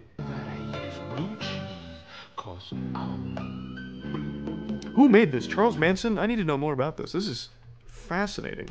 This is that shit you'd read about on a creepypasta, and then obviously you never believe it's real. Oh, it's a fox. Am I a fucking idiot? It's a cat. Damn it! I failed the lesson! Fuck, just teach me about the letter M again. Hey, Mom, Dad, watch this. I can make this paper stand up. I learned it on that haunted VHS tape that you keep locked behind a brick wall in chains in the basement. What do you mean I wasn't supposed to watch that? Well, bye, Magic Megan. the letter M. It's the Thanks first for your letter in the witchcraft. word. Just a group of circus pedophiles playing some tunes. Yeah. Is that Ron Jeremy? My favorite band. Oh, they're up there. This was the original Beatles. What the fuck is this guy in the middle playing? This elementary school science professor, what is that? A step stool? He's just hitting it? Peppermint Park is a lot of things, but wrong it is not. That is a letter C, and that is horrifying. Those puppets look like they're in agony for existing. You'll really like this. It's like these puppets were brought to life with the forbidden necromancy spell, We're going to be and they a hate very it. special recipe. We'll wait for you, so go ahead and get your mom. Dun, dun, dun, dun, dun. Do you Hey think Mom, you Mom's want to be scared? scared with me? Come check this shit out. It's Peppermint Park. All of a sudden the mom goes into like a Winter Soldier episode. Fucking breaks the TV. Don't watch that. Isn't that great? What is that? Organs? And water. 1 cup of salt, 2 cups of flour. oil. 2 cups of water, a little bit of sheep's blood, human sacrifice. Alright, easy, easy. Classic Peppermint Park, baby. Do you think the people that are controlling the puppets' hands and shit ever look back on this out of fear? Like, just utter regret?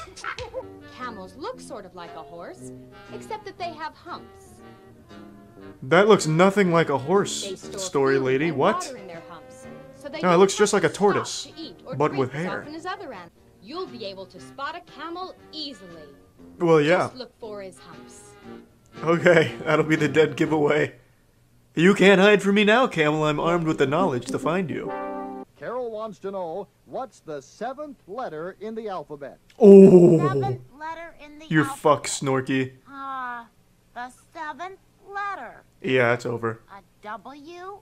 No, Snorky. Boo! That's like the 10th letter, you fucking idiot. Dude, Snorky is so dumb. What the fuck? Why is there even a corner for Stumped Snorky? What a waste of time. What's up, Babadook? Nightmare Pinocchio out here. You know, everyone likes to complain about kids growing up with YouTube and like the weird finger family shit. And I'm like, yeah, that sucks. I remember when kid shit was really good back in the 90s. And then I see something like Mr. Nosy Bonk. And then I'm like, you know what? Maybe they genuinely are better off. He fucking murdered him? Oh. You can't kill him that easily, you need a silver bullet. And an exorcist. That really is a horrifying mask. Oh! Hey, what the fuck? This is a kids program. Looking like a Linity's Discord server out here now. Come on, Nosy Bonk. Have some class.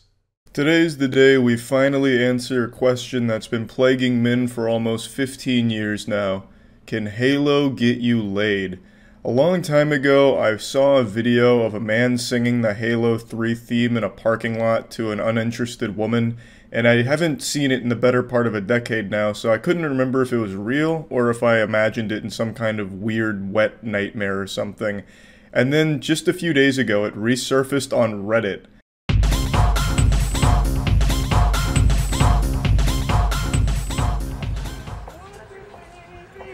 This was posted in 2007, and you can really feel it oozing that 2007 energy.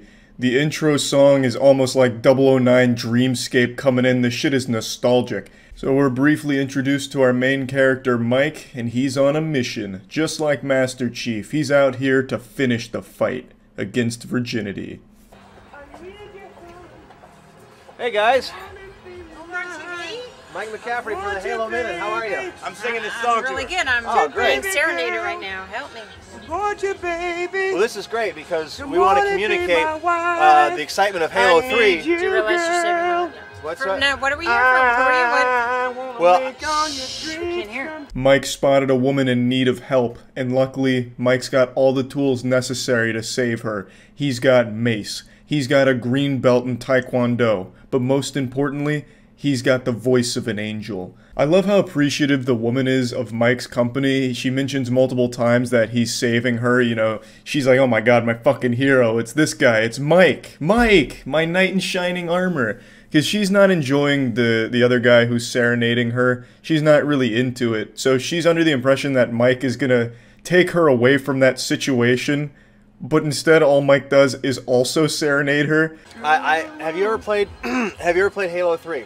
Either of you? No, I've heard of it though. Have you? It's one of the biggest... I have kids, they don't. Okay. Do I have to play it? No, no. But I would like, with your permission, to sing you a little bit of it, if that's alright. Alright, go for it. Thank you. I'm being sung at all. And if you want to keep singing too, that's alright. Yeah, Alright, here we go. You could actually feel her heart break when Mike asked if he could sing to her. This is like her punishment. This is her personal hell. Just a bunch of dudes singing at her for no reason. She can't escape it. It's a plague. I'll be honest, I don't know if the video is real or staged. I don't know if I'm watching a WWE show or if I'm watching an actual fucking snuff video with how uncomfortable this all is. But either way, I don't care. I saw this a long time ago, and even just rewatching it's nostalgic and enjoyable for me, and I just wanted to share it anyway. Good, sing me right All right. I have a halo, have you noticed? I'm a nice guy. Yeah. Go ahead. It's our idea that in order to help people kind of assimilate to the idea of Halo 3, we could sing it, so. Do you have to have played 1 and 2? No. Okay, good. All right. I'll shut up. Go ahead. You're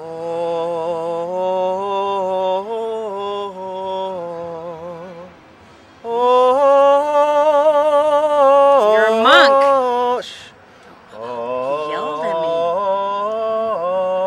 You fucking harlot. You filthy harpy. You dare interrupt Mike when he's mid-Halo theme in the chorus. You're going straight to hell. That's an unforgivable sin. You're lucky all he did was shush you. He could have walked away. He should have walked away. You didn't even deserve the performance after that for interrupting.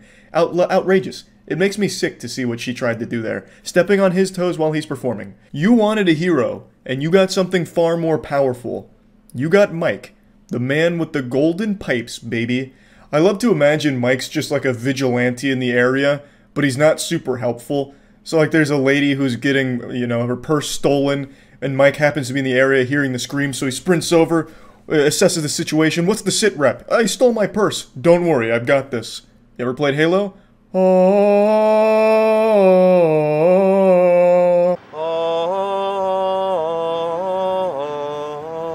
know this song.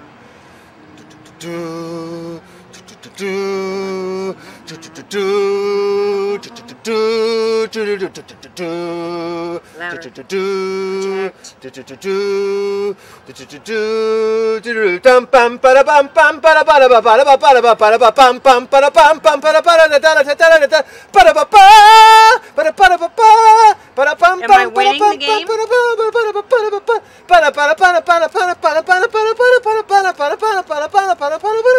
Honestly, I was half expecting him to go straight into a scat man at the end of that one there. Skibidi-dibidi-bop-bop-bop. This is just like straight out of SpongeBob when he's announcing like the Krabby Patty secret formula. It's so wonderful. I can hear all of it in my head too. Like as he's singing it, I'm hearing the real Halo theme. That's how good he is. He's mimicking the instruments perfectly. His voice is truly just ethereal. He's on this whole different plane of music. I don't think these two realized just how lucky they were to have this kind of performance from Mike here and just how special it was. I'm honestly insulted she wasn't pre-ordering Halo as he was singing. I don't know how she wasn't getting into the hype. I also love how that first guy that was singing at her is now just kind of hanging out with a big smile on his face, knowing that Mike is making him look much better.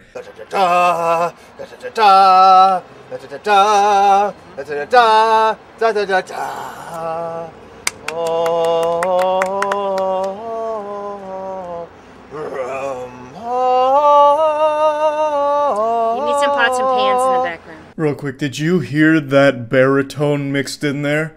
Oh my god, I don't know how she didn't fucking bounce on his cock right then and there. The way that he was able to hit that low note, oh my god. He's a wizard.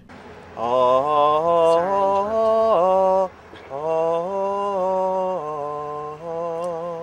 exhausted. Wow. That was good, thanks. What's your, Can't wait to play again. Well, I'm doing my part on the street. What about you? This is Mike McCafferty. I've made new friends today for the Halo Minute. Godspeed, Mike. This was one of the most inspiring, most moving concerts I've ever had the pleasure of watching. Again, I don't know if this is real or not, but let's have a little fun, put our finger in our ass, and assume that it's genuine. I love the idea that this starts with this woman getting serenaded and is extremely uncomfortable looking for any excuse to leave, and then Mike shows up and she's like, finally, I'm fucking saved, only to again be serenaded by someone even worse.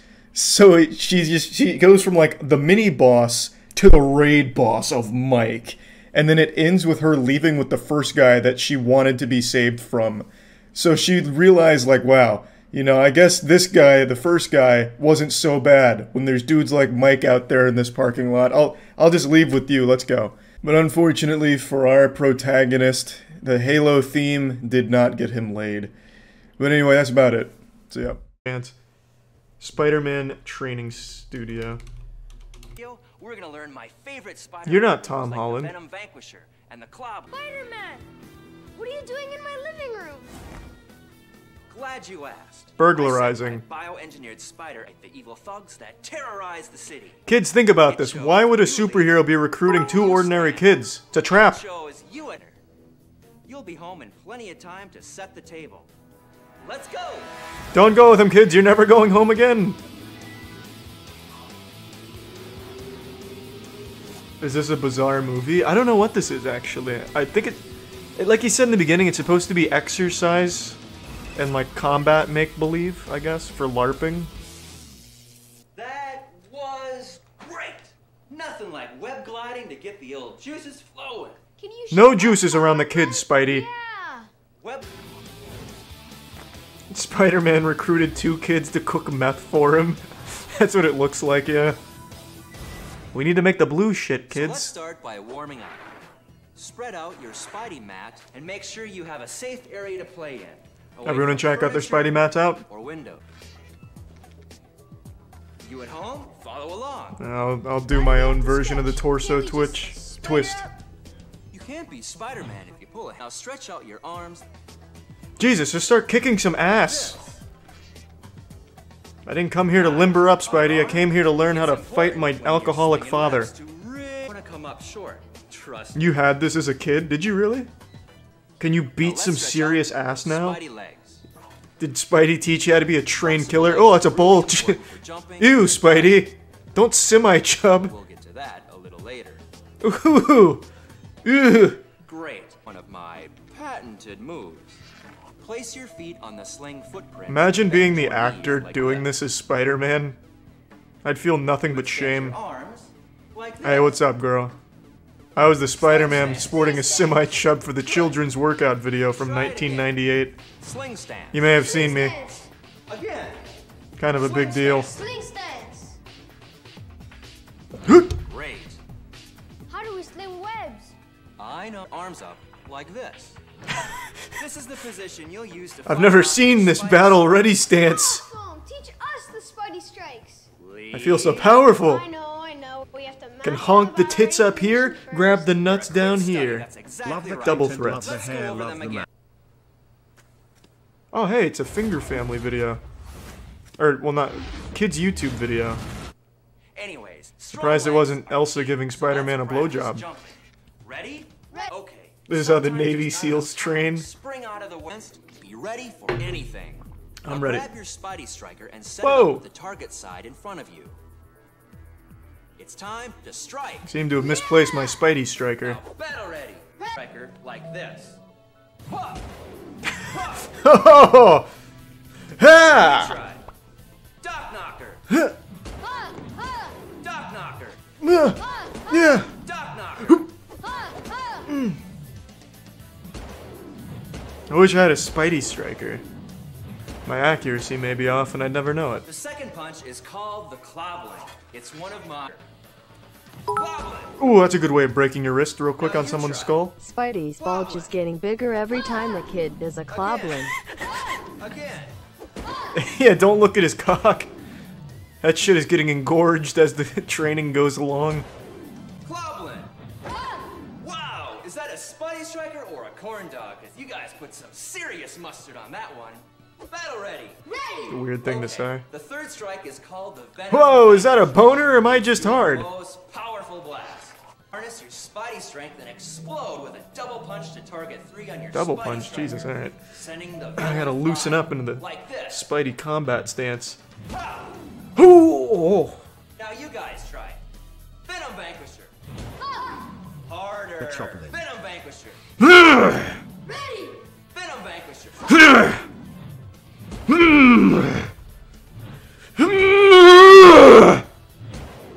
Don't no one in Twitch chat fuck with me. I've been trained by Spider-Man. Nice. Venom Vanquisher. Now that's power. That feels like power. I want to see a clobbling. You want to see You don't want to see Spider-Man's clobbling. Let me tell you what, kid. That's a bridge you don't want to cross. The best, Spider-Man. Why, thank you. I'm gonna use these gifts to go beat up my teacher. Some webs. Want to do some pretend web slinging? Nope. Yeah. Are you ready at home? Yeah. Thought so. Let's do it. Web sling! Web sling! Web sling! This is useless. They're not shooting webs, Spider-Man. They're gonna get their ass kicked. It's probably Pro Jared in that suit. Web sling! Pro Jared's big acting debut. That's pretty good, but don't. Let's try it with some movement. These are called jump slings. We brought in actual bullies to see if they could beat your ass, or if Spider-Man's techniques work.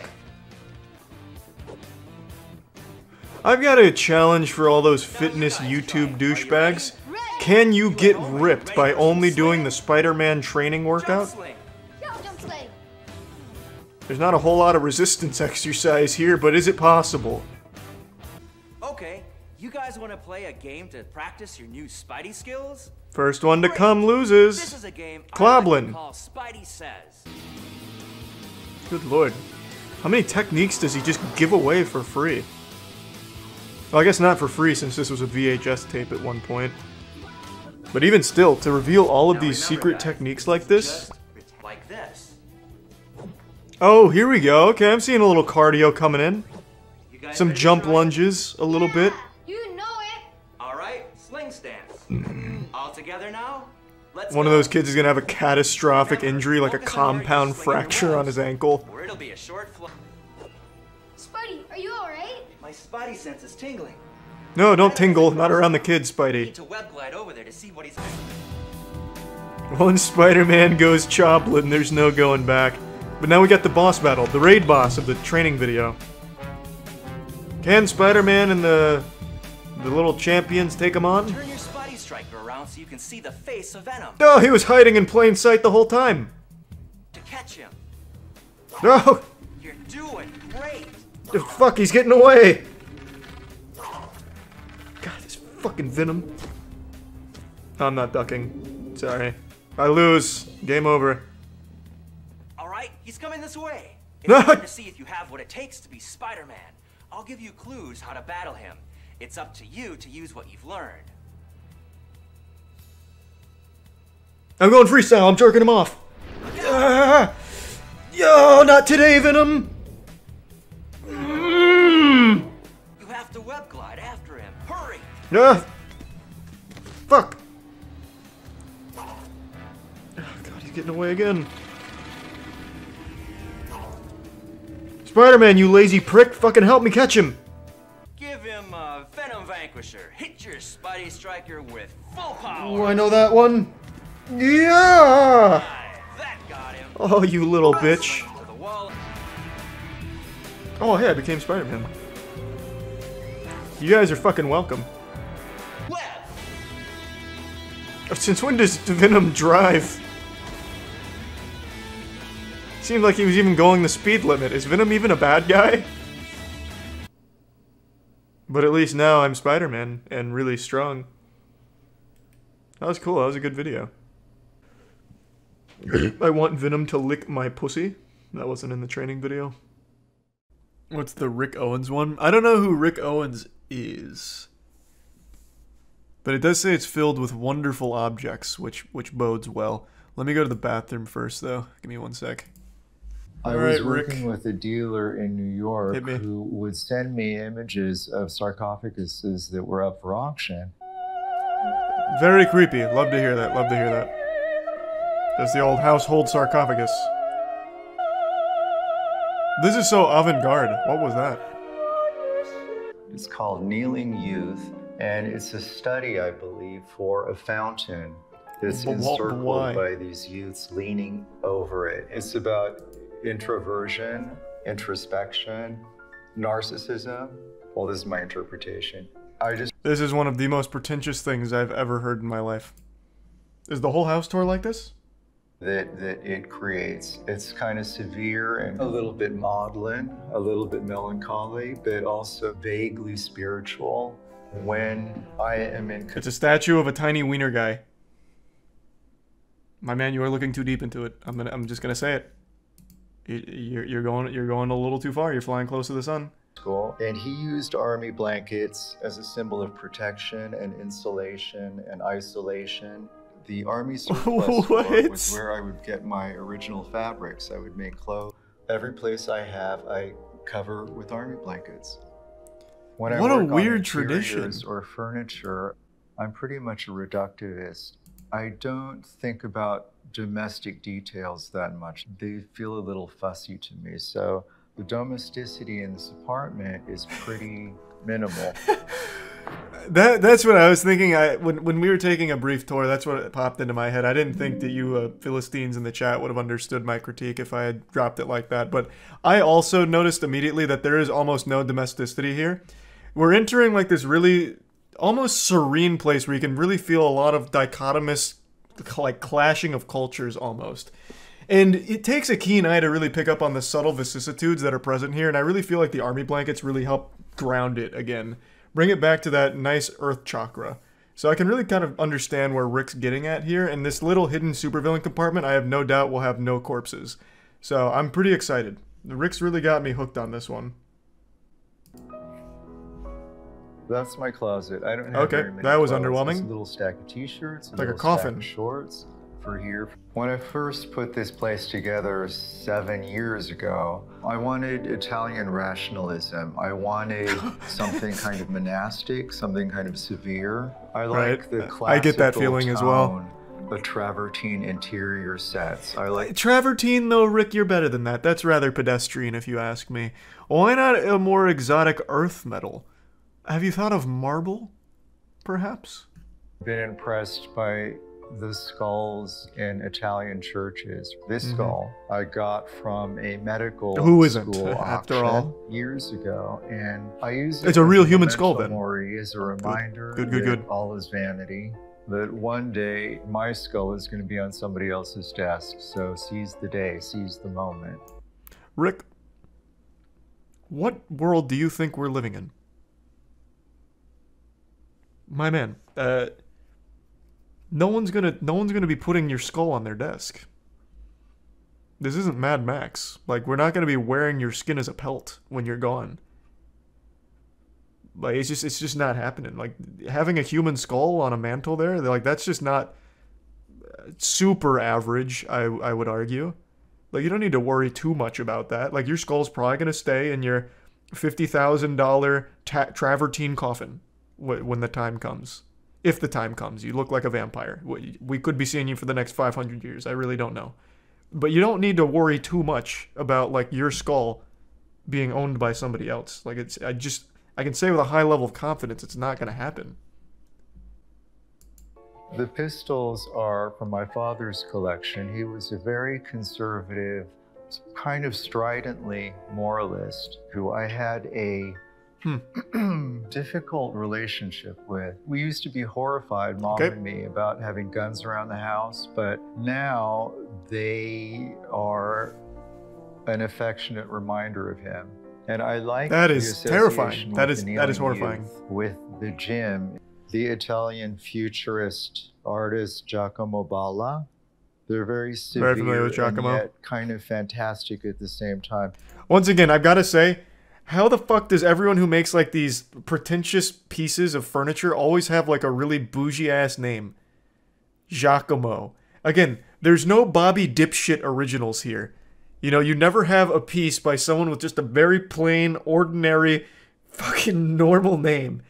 I think they make it up. I don't know if that's, like, a known thing, but to me, I feel like it's a conspiracy. There's just no way that always works out to be the case. That they have a fancy name for their pretentious furniture. Lined with a cotton pele ovo fabric. It is regal and cozy on a winter morning when my I'm favorite kind of wandering around fabric. having coffee on the terrace. What was that? The Gable Oblum But fabric? my favorite object is this one. So worth the wait.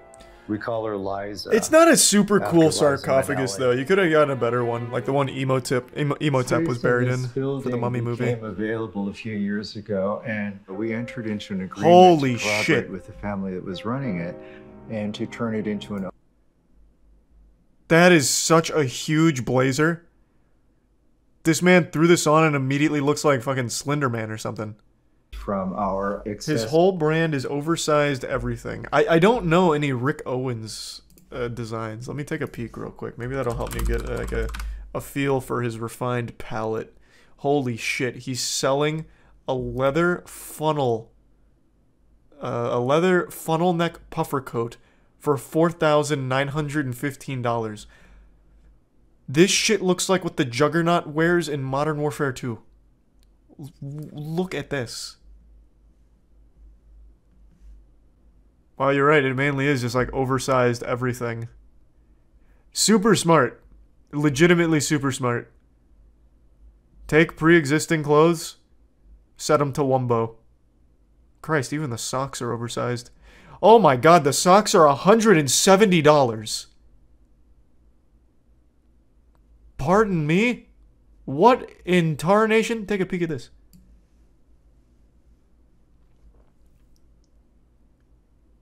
That's the most expensive sock I've ever seen in my life. $300 for 90% of a glove. Oh, what the fuck? Yeah, the glove is missing the tops on the thumb and pointer finger. Like the two most important fingers. Oh, now they're gonna get all cold. You either go fingerless or go full glove. Why half measures? Have we learned nothing from Breaking Bad? Wow, this is crazy. Yeah, I've never seen any of these. Does anyone wear Rick Owens? Who wears this? Like, out in public, I'll see Supreme, I'll see Gucci, Balenciagas. I never have heard or seen Rick Owens anything. For several years, I have been collecting these Onagadori rooster feathers. They were bred originally in 17th century Japan. My father had a library in the basement, and I like to have them around to remind myself of unlimited possibilities. I like to start from a clean slate every collection. That's what you get from the rooster feathers? Have stayed here. These have been here for every day. I'm very grateful that I ended up here. Arrivederci. It was nice to meet you, Rick. This was certainly interesting. I don't think I'll ever fully understand what drives someone to find so much meaning in so little, but I can't be upset about it. You know, I respect it. But my god, I don't think I'll ever get it. Finding unlimited possibilities from looking at rooster feathers. Hey, welcome to the classroom. Today's lesson, how to max out your credit card as fast as possible. Giving away a lot of money again on Twitch, and we'll probably speed run the 80% route for getting the credit card locked for fraudulent purchases. Again, if I had to guess. So when that happens, we'll be tapping into G Fuel's money just like last time, because G Fuel is super on board with me just giving away some of their money, so that's great. If you enjoy G Fuel products, make sure to use code MOIST to get some money off of your G Fuel orders. I've got a good feeling about this stream. Man, I don't know what to say. He seems so appreciative of everything. He's gonna explode on this one. Oh god, he's had a heart attack. No, you're joking. That's not moist. That's not moist. That's not moist. No, it is! What, is there a doppelganger in here? An impersonator? I'll beat his ass. No, you're joking. You're joking. You're joking. You're joking. You're joking. You're joking. You're joking. You're joking. Oh man, this is so cute. Shirt off? Whoa. Bro, you don't have to even ask. We're getting crazy. Where are the fucking nipple pasties, bro? We're getting goofy out here. Wacko mode. Like, Meister's gonna fucking wait. Meister's He's got the nipple pasties out. Now it's serious. Fucking wait another 5 Let's go. Bro. I don't give a fuck right fuck now, bro. Yeah. The nipple pasties are on. The fucking nipple pasties are going on today. He's gonna walk on screen with his dick out and get us both banned. Oh, baby! Bro, we're fucking vibing today. Damn! We're fucking vibing today. We are vibing. God, this isn't no drill today, y'all. Jesus we're Christ. doing it, bro. This guy's nuts. He's just dunking dick on the Pee Wee League out here. Do what? Oh, it's a sniper. I see. Ooh, 2 for 2. Oh, he's going for the no-scope. Fucked up. You hate to see that. That's rough. This ought to cushion the blow a little bit. Make the disappointment less painful. Oh my god! It's no problem at all, man. You earned it. Style points and shit. Went for it. Why? Everybody always asks why. The Twitch community's been super nice to me, so now I'm spreading that love. I'm spreading it like that streamer who spread her pussy and asshole on stream, except instead of goatseeing myself, I'm fucking spreading the cheeks of my wallet apart. He's still being held hostage, stream's still going, locked in a prison of money. Fuck, do you have my stream for 23 days, 4 days? 24 days, yeah. He looks like he's aged 15 years over the last 24 days. This doesn't even look like Ludwig anymore. I don't recognize this guy. He looks like a middle-aged father. that's going through a legal battle for custody of his kids. He doesn't even look happy. I don't even know why I'm going to give 50 gift subs to him. It's like pissing into a swimming pool. He's not even going to notice it. And it just adds to his misery. Here's me leaving my stamp on a historic Twitch stream, I suppose. He's not even here now. Great! Oh, there you go, chat. Enjoy it. And back to 10 hours, baby. Fuck yeah. He's having a bit of a rough game here, so hopefully this helps out just a little bit. Guy's pretty nuts from the clips I've seen, though, so... What? Moist Critical just drops 50 subs out of nowhere? What? Yeah. We've got ourselves a real ass greaser here, a build fight for the ages. Tomato Town is in shambles. Hit that Gangnam Style and Chug Jug with us. I haven't fucking played this game in years, but I can still recognize what's happening. Oh! For the 15k I as well. For the 15K. Thought for sure he died. You'd love to see it. Jesus Christ. Okay. This game is too much for me to keep up with these days, it seems. Big Dubski, 50 gift subs to celebrate. Let's get wild. Oh, wow. Alright. Bringing it back old school here with this. Okay. Jesus. So many notifications in the chat. It looks like I just hacked his shit. Nice. So DMCA'd, huh? Alright. It was the ultimate prank. I gift the gift subs and then he DMCA's my shit. I saw Yorick got buffed on the PBE. I've been watching a few League streams. This is pretty dangerous. Never mind. The worst Fiora I've ever seen in my life. This game's over. Good shit. Free win, baby. I've been duped and schmeckeldorfed. I've been clickbaited. Says she's climbing to iron in the title, but she's plat. No problem at all. Good shit. Rocket League is one of the few games where I feel like even if I trained for 10,000 years in the hyperbolic time chamber, I would never get good at it. It's one of the few games where I just cannot get the hang of, like... Wow. That was clean. Real easy and casual. I just can't get the hang of, like, the advanced tactics. It's fucking tough. Fuckle your seatbelt. Here it comes. What is going on, dude? He sounded, like, angry. Like he was ready to fight. Damn. Excuse me? No, I'm sorry. Jesus, I'll do your homework. I'm sorry. Oh, God. What? No, it's a good thing. On Earth? No, I promise. This guy's work is fucking wild. His portfolio is nuts. And this Crash Bandicoot looks like it's coming straight from the video game. I wanted to watch the whole tattoo, but I have to head out now, so I'm tossing in the 50 gifties now. Just for the show some appreciation. Watch him freak out and start doing, like, zigzag lines going all the way up to his eyeball. Voice critical. 50 gift subs. What the fuck? Moist? Yes, sir. Oh my god. Holy shit, dude. Thank you so much. No problem at all. That is so nice. We got the old school boner jams in here. Oh my god. Simple plan blaring. This is game 50 time. gifted subs. We're in the gamer zone. That's incredible. Wow. The way he's reacting makes it seem like an as-seen-on-TV commercial. Wow, my hose sucks. I need a replacement. If only there was something better. That was so ridiculous. Charles found $300 in a gas station urinal, and he's giving it away. Holy fucking shit! It's all yours, baby. Oh my fucking god, thank you so much, man. Holy It's shit, no man. problem, man. Don't worry about it. Holy fuck, thank you so Oh, much. it's all good, man. Moist, thank you for the 50 gifted subs, man. Holy... This sounds lovely. It's from Sword Art Online, which I've seen. Where, like, I've seen Season 1, like, both parts, where it starts off pretty good, and then it goes to, like, them being fairies, and then Kirito's sister wants to fuck him. Like, half the show is about how she wants to gargle his meat and shit like that. And I was like, this is kind of weird, and it just wasn't that good from there, so I stopped watching. Song sounds great, though. It's time! Oh, wow. Oh, shit. What? Be careful! Oh, she's being fucking smothered by emotes. Oh, Lord. What? Dude? Rest in peace, her GPU. And mine. What? Stream's probably gonna crash. Oh my god, you can't see my reaction. I was literally standing right now. What? Oh, we made it! We fucking pushed through. Oh, yes. God, if you haven't listened to the Nier Automata soundtrack, you fucked up. Go listen to it now. This is the amusement park theme from Nier Automata. It's so good. And she's killing it. Fucking crushing it.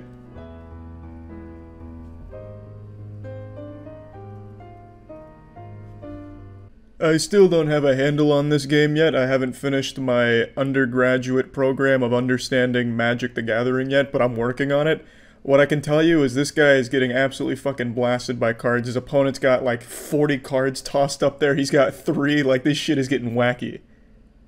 Why can't I hear him? Oh my god, because it's fucking muted. I'm a goddamn idiot. Christian martial arts. Exodus Kata. Is this Rick Grimes? Man, he has fallen on some fucking hard times after they kicked him off of Walking Dead. Your very soul. Whoa! Where is Steven Seagal when we need him most? Go into all the world making disciples. The avatar of martial arts. You do. We are martial artists. Ooh! We are Kicks for Jesus. This has to be fake. You know, maybe it isn't satire. These look like real martial arts moves, just performed by a homeless man. He's fighting off demons you could only dream of defeating.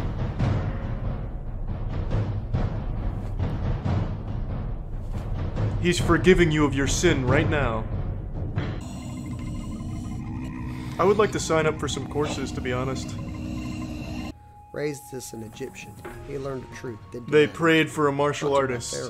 They didn't get one, but this guy showed up to class. Just watching quality martial arts while listening to some scripture. Then God pushes the tide, burying the Egyptians' army under the sea. Israel. That woman behind you is a succubus. Don't let her disrupt your martial arts flow. I don't even need the classes, you're giving away the secrets. And then a strike to the back of the elbow. Directly on the back of the elbow, you can use a Get your hands off of me, uncle. Knuckles, or fucking tired of it. I'm armed with Jesus martial arts. The Exodus form. Next technique, what's called a hanging horse with a double palm. Whoa. It's nothing more than a palm heel strike to the instep. It requires that you create room, moving back away from the kick and striking. If anyone ever pulls that off in a street fight, I will give you $500. If I can see a hanging horse balls or whatever it was called, bow and arrow where you deflect the kick like this in a street fight, I will pay you. More than a jab. So what is this one? Block the sun from your eyes, and then honk some tits with the other hand? What's called a cat stance with a groin strike. That's kind of a cheap shot. Is open-handed so that you can. Oh, and then the advanced technique is you tickle your it. Opponent's groin, squeeze. Bang, and then confuse him with the tickle. Back, you can use parts Muay Thai. It's called a check. It's a block. Well, that guy absolutely does Muay Thai in the real world. Why is he signing up for Kicks for Jesus? Delivering a cross. Just to get every form of martial arts under his belt. Fight to Moab. Flight up the mountain. Receives the staff. Takes the staff back to Egypt. This is quite the interpretive dance. Holy shit. The Exodus dance not only teaches you about the Bible, but it teaches you how to slam some ham. God, this looks too powerful. Why are they just giving away these secret techniques? The forbidden moves. My name is David Grover, and I'm the president of Kicks for Jesus. Kicks for Jesus is a non-profit Christian martial arts to learn discipline, the elder one. lose weight, build flexibility. It's Moses himself. As well as to provide an extra. Well, after surviving for the last 5,000 years, I said, well, I'll open a martial arts school. There's only 2 videos? The other one's just like a brutal takedown of a pedophile using the Kicks for Jesus techniques. Black coffee and anchovy pizza breakfast August 26th. Mrs. Butterworth's. Well, naturally. Maple syrup. Yeah, when you get pizza, the syrup comes with it, basically. Cuts the sauce on the. Why does his keyboard have earwax all over it? Itself. And we're gonna dip it in there. This is the one with the oil on there. Hopefully, you can see the oil sheen moving back and forth. Ah, tasty. And the best way to do that is to put your tongue out so it doesn't drip. I'd rather be dunking this pizza into a toilet, like a public toilet. God, that looks disgusting. See the anchovy right there? Mm-hmm. In all its glory? See that? That's a big old anchovy. And we're gonna get that anchovy. Yeah, there it is. I think if I tried this, I'd end up in the hospital. That'd confuse my body. My Achilles tendon would snap or something, just out of pure confusion. His fucking mustache is absorbing all of the grease from everything. His mustache is like the filthiest sponge in the world. Well, who is this master chef? I would like to see more. Government cheese and Il Villaggio Cheese Co. holding America hostage at gunpoint. The American public is getting ripped off in so many different ways. It's I knew that. And the food industry is attributing to at least 70% of the raping of American people for their monies. Really? If you'll notice... Am I being raped? The price of this, which is this piece here. Well, the evidence doesn't lie. That is hanging on this little scale. What was that right now? Is that the manager of rape? Ounces. Just under 2 ounces. What device does he have holding it? A cheese raper? Like, what is that? Looks like something pirates would use to sail the seas. Goes like 100 years ago. Of a pound of cheese. Now I'm going to take this gun that they're using to rob the American people off of here. I'm going to take my little... Well, when I go to buy cheese, I'm never, like, held hostage with a gun. I'm going to cut a particular piece of cheese. Watch him be totally right. Like, he cuts off the cellophane and it just explodes because it was a government-planted C4. And I'm telling you that they're raping us because the best, which comes out to $3.75 a pound, which actually raises the price of the cheese up to about $26 a pound, or very close to that. And that is how the American people are being raped at gunpoint. At gunpoint by the American Oh, now I see it. There industry. It is. I've never worn a headband before. I was expecting to look like a really cool tennis player, but instead I kind of look like a creepy gym teacher that most students would be afraid of. But that's kind of the vibe I'm going for. Yeah, you know. We're here today to look at what I consider to be the holy grail of workout VHS tapes, the literal gold standard of fitness, and I figured I'd follow along with it. This is going to be Greer Childers' VHS workout daily body flex routine, and it's going to be a doozy, so I had to come out here looking like I'm ready to teach some type of anaerobic dance class in the 1980s, because I needed to get in the zone and get ready for this kind of activity, this exertion. Let's just get right the fuck in there. I'm ready to get jacked, ready to get real fucking swole. Let's begin.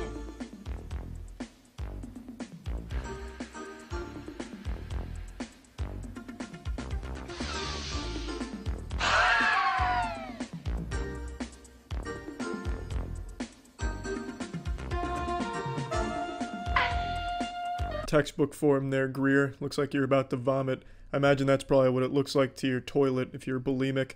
It seems difficult to master, though I can see why it would be very efficient in building muscle very quickly. Also, as a form of cardio, it's probably shedding a couple hundred calories per rep. So I'm just going to do my best to emulate what she's demonstrated here, though I don't think I can reach that level of mastery.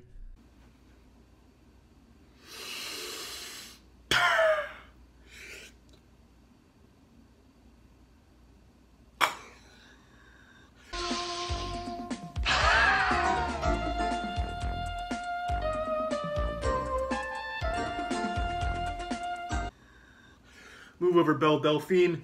There's a new master of the Ahigo face.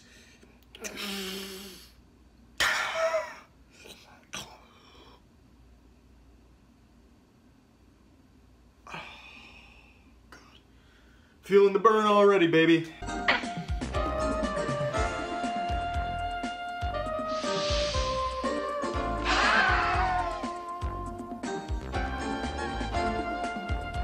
Christ, she's still going. How many reps are we doing, Greer? 1,000? Alright. Let's get up and back into it, baby.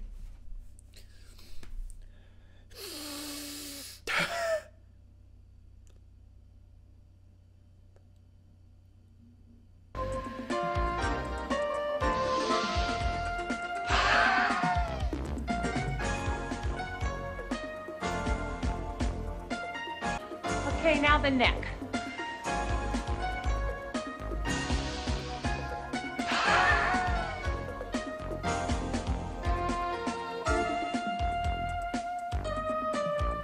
We're moving on to the neck already, are we? Alright, well, let's get into it, baby. The technique seems pretty similar. I can nail that.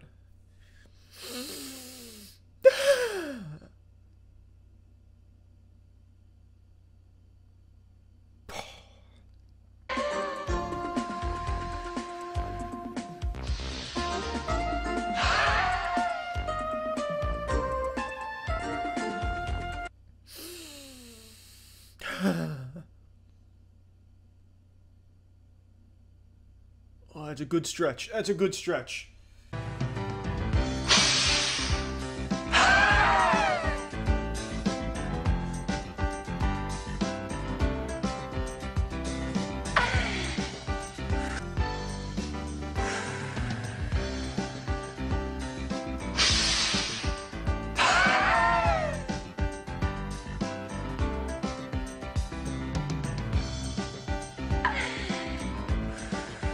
Far be it from me to question the methods of a master, but this dog pissing on fire hydrant stance here doesn't really strike me as something that would be overly effective in the fitness community. Now, I could be wrong, and if I'm wrong, then may God take a fat shit in my own pants for me, but I'm just going to say I'm not going to do that. One, A, I'm probably not even flexible enough. I'd probably tear 5 hamstrings, and B, I just don't want to. It's just, you know... I'm all about pissing on fire hydrants, don't get me wrong, you know, I'm all about that life, but, you know, for fitness, not really. Hobby, hell yeah, but I'm not going to bother with this one here, Greer. Let's just move on to the next one. The diamond for your upper arms. Round your back, fingers together, and press.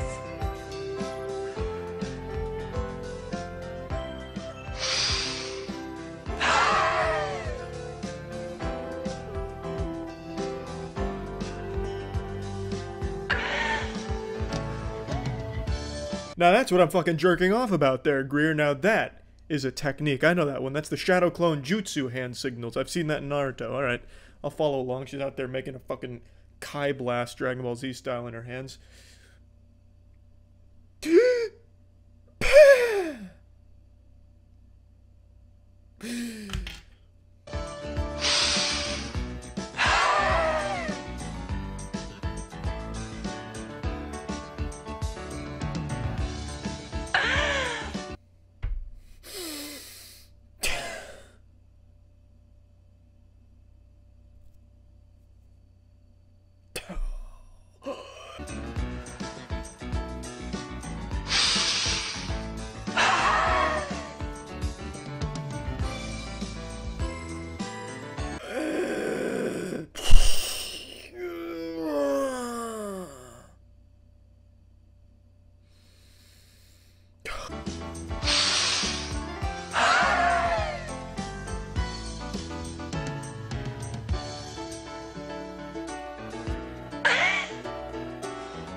A technique I'm sure we've all seen a million times in porn, the cowgirl, the dick rider, the cock in vagina specialist. It's got many names, many titles, and we've never seen it performed in this way.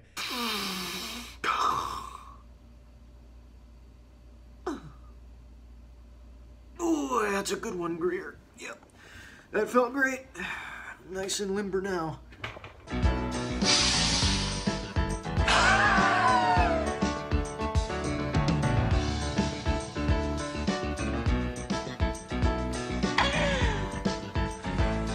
Again, I'm not too sure about this one. This technique looks like a scared cat in a Looney Tunes cartoon or something when their fucking hair stands up and they freak out like that, Tom and Jerry style. You know, I just don't see this being effective either, though something seems to be very wrong with her spine. That looks like a third titty popping out of her back. Fast results in the least amount of time, living the most normal kind of life. Body flex. A one-time process that lasts an entire lifetime. Again, Greer, I don't mean to step on any toes, not trying to drag my asshole across a cactus or anything here, but this isn't exactly what I would consider normal life if you're doing this every day exactly this way, with these weird facial expressions. You do this at a public gym, you're not going to get very many approving nods and thumbs up from the patrons there. You're going to be getting some ridicule, getting laughed at and put on Snapchat or Instagram or something, Barstool Sports. It's not the most normal of routines. Not to say it won't be the most effective of routines. You could get fucking jacked off this. What do I know? Way men. You could be the biggest man on the block solely from using Greer Childress's Workout VHS tape here. I don't know. All I know is I felt the burn. And tomorrow I wouldn't be surprised if I woke up at least 5 inches bigger on my biceps and chest, and probably about 2 inches bigger on my penis. So thank you, Greer Childress. That's it. See ya. Hello, I'm world-renowned author Genghis Swan. The New York Times has called me literature's next evolutionary step, the author most likely to make George R.R. Martin finally give up on the Game of Thrones series and lose a significant amount of weight. I'm the sole recipient of the first and only Magic School Bus International Academic Full Ride Literary Scholarship. I am a 3-time WWE Hell in a Cell pay-per-view spectator. I have not missed a single Super Bowl in all 23 years of my existence. I am also just looking for someone to vibe with. Please swipe right. I'm here to introduce to you my most recent novella, The Man Who Forgot How to Poop, written by me and illustrated by Chris Metzner, the sole son of Salvador Dali. He had to change his name in order to avoid the spotlight, but he's come out of hiding to illustrate this book, and my god, is it a fucking work of art. Now let's go ahead and dive into this book and see why they call me Genghis, He Won't Make You Yawn, Swan. Title page, bitch. Now let's get into the action. A beautiful town from the sky to the ground, a place where no one grows old. Not a problem in sight, full of delight, or at least that's what I'm told. It's all thanks to one guy with the power to fly, a hero abiding his oaths, saves kittens from trees, always says please, defeats the villains and ghosts. Ice beams from his eyes, knuckle sandwich surprise, bad guys stood not a chance. Strength of an ox, biceps like rocks, and a smile that compels you to dance. An agent of justice, a god amongst us, people can't help but cheer. Despite his talent and efforts valiant, there was but one thing he'd fear. A rumble in his tummy, after sushi so yummy, he felt nature's call. He sat, squatted, his bowels knotted, the feces refused to fall. He waited a week, situation was bleak, he simply forgot how to poop. He'd sit and he'd think, the bathroom would stink, but still, the effort was moot. To the doctor he went, his money was spent, but the problem deemed unknown. Gave him some pills, paid hefty bills, but still, his anus was sewn. His condition worsened, left barely a person, he was devolving into a slug. His skin turned green, his powers lost steam, it looked like his grave was dug. With his time almost done, the town overrun with crime and evil and sadness, his family wept as the town crept deeper into madness. Not ready to leave, his wife left bereaved, the fat lady's last note was hit. Final moment he cried, this man had just died because he was so full of shit. It's a tearjerker, I know. At some points it can even be hard to read, hard to look at, and for me, hard to write. Sometimes I thought I got too dark, it was too gross, too gruesome, but I had to press forward. This is a story that needed to be told, and if I didn't tell it, who else would? You should have read this bad boy before I took out the plane crash and subsequent cannibalistic society that formed among the survivors. Now there's 6 pages left in this book, but I'm going to keep those a surprise for anyone who does buy it on Amazon. I know this is in the style of a kid's book, but as you can clearly see now, this is not a kid's book. This is anything but. This is a very critical look into the psyche of humans as we know them. This is a book that will challenge your very understanding of what it means to be sentient. It's a book that, kids could probably enjoy. It'll teach them the importance of shitting, but upon closer inspection you can find something far deeper than you ever bargained for. Now you know why they call me Genghis, he's shitting on your lawn, Swan. This book can be very difficult to read, very graphic, very intense stuff. 24 pages of pure pain. The reading pain bow. Shit's intense. The book is real if anyone does want to check it out on Amazon. And there really is actually 6 pages at the end that I'm not going to show here. It's probably better read. So yeah, that's it.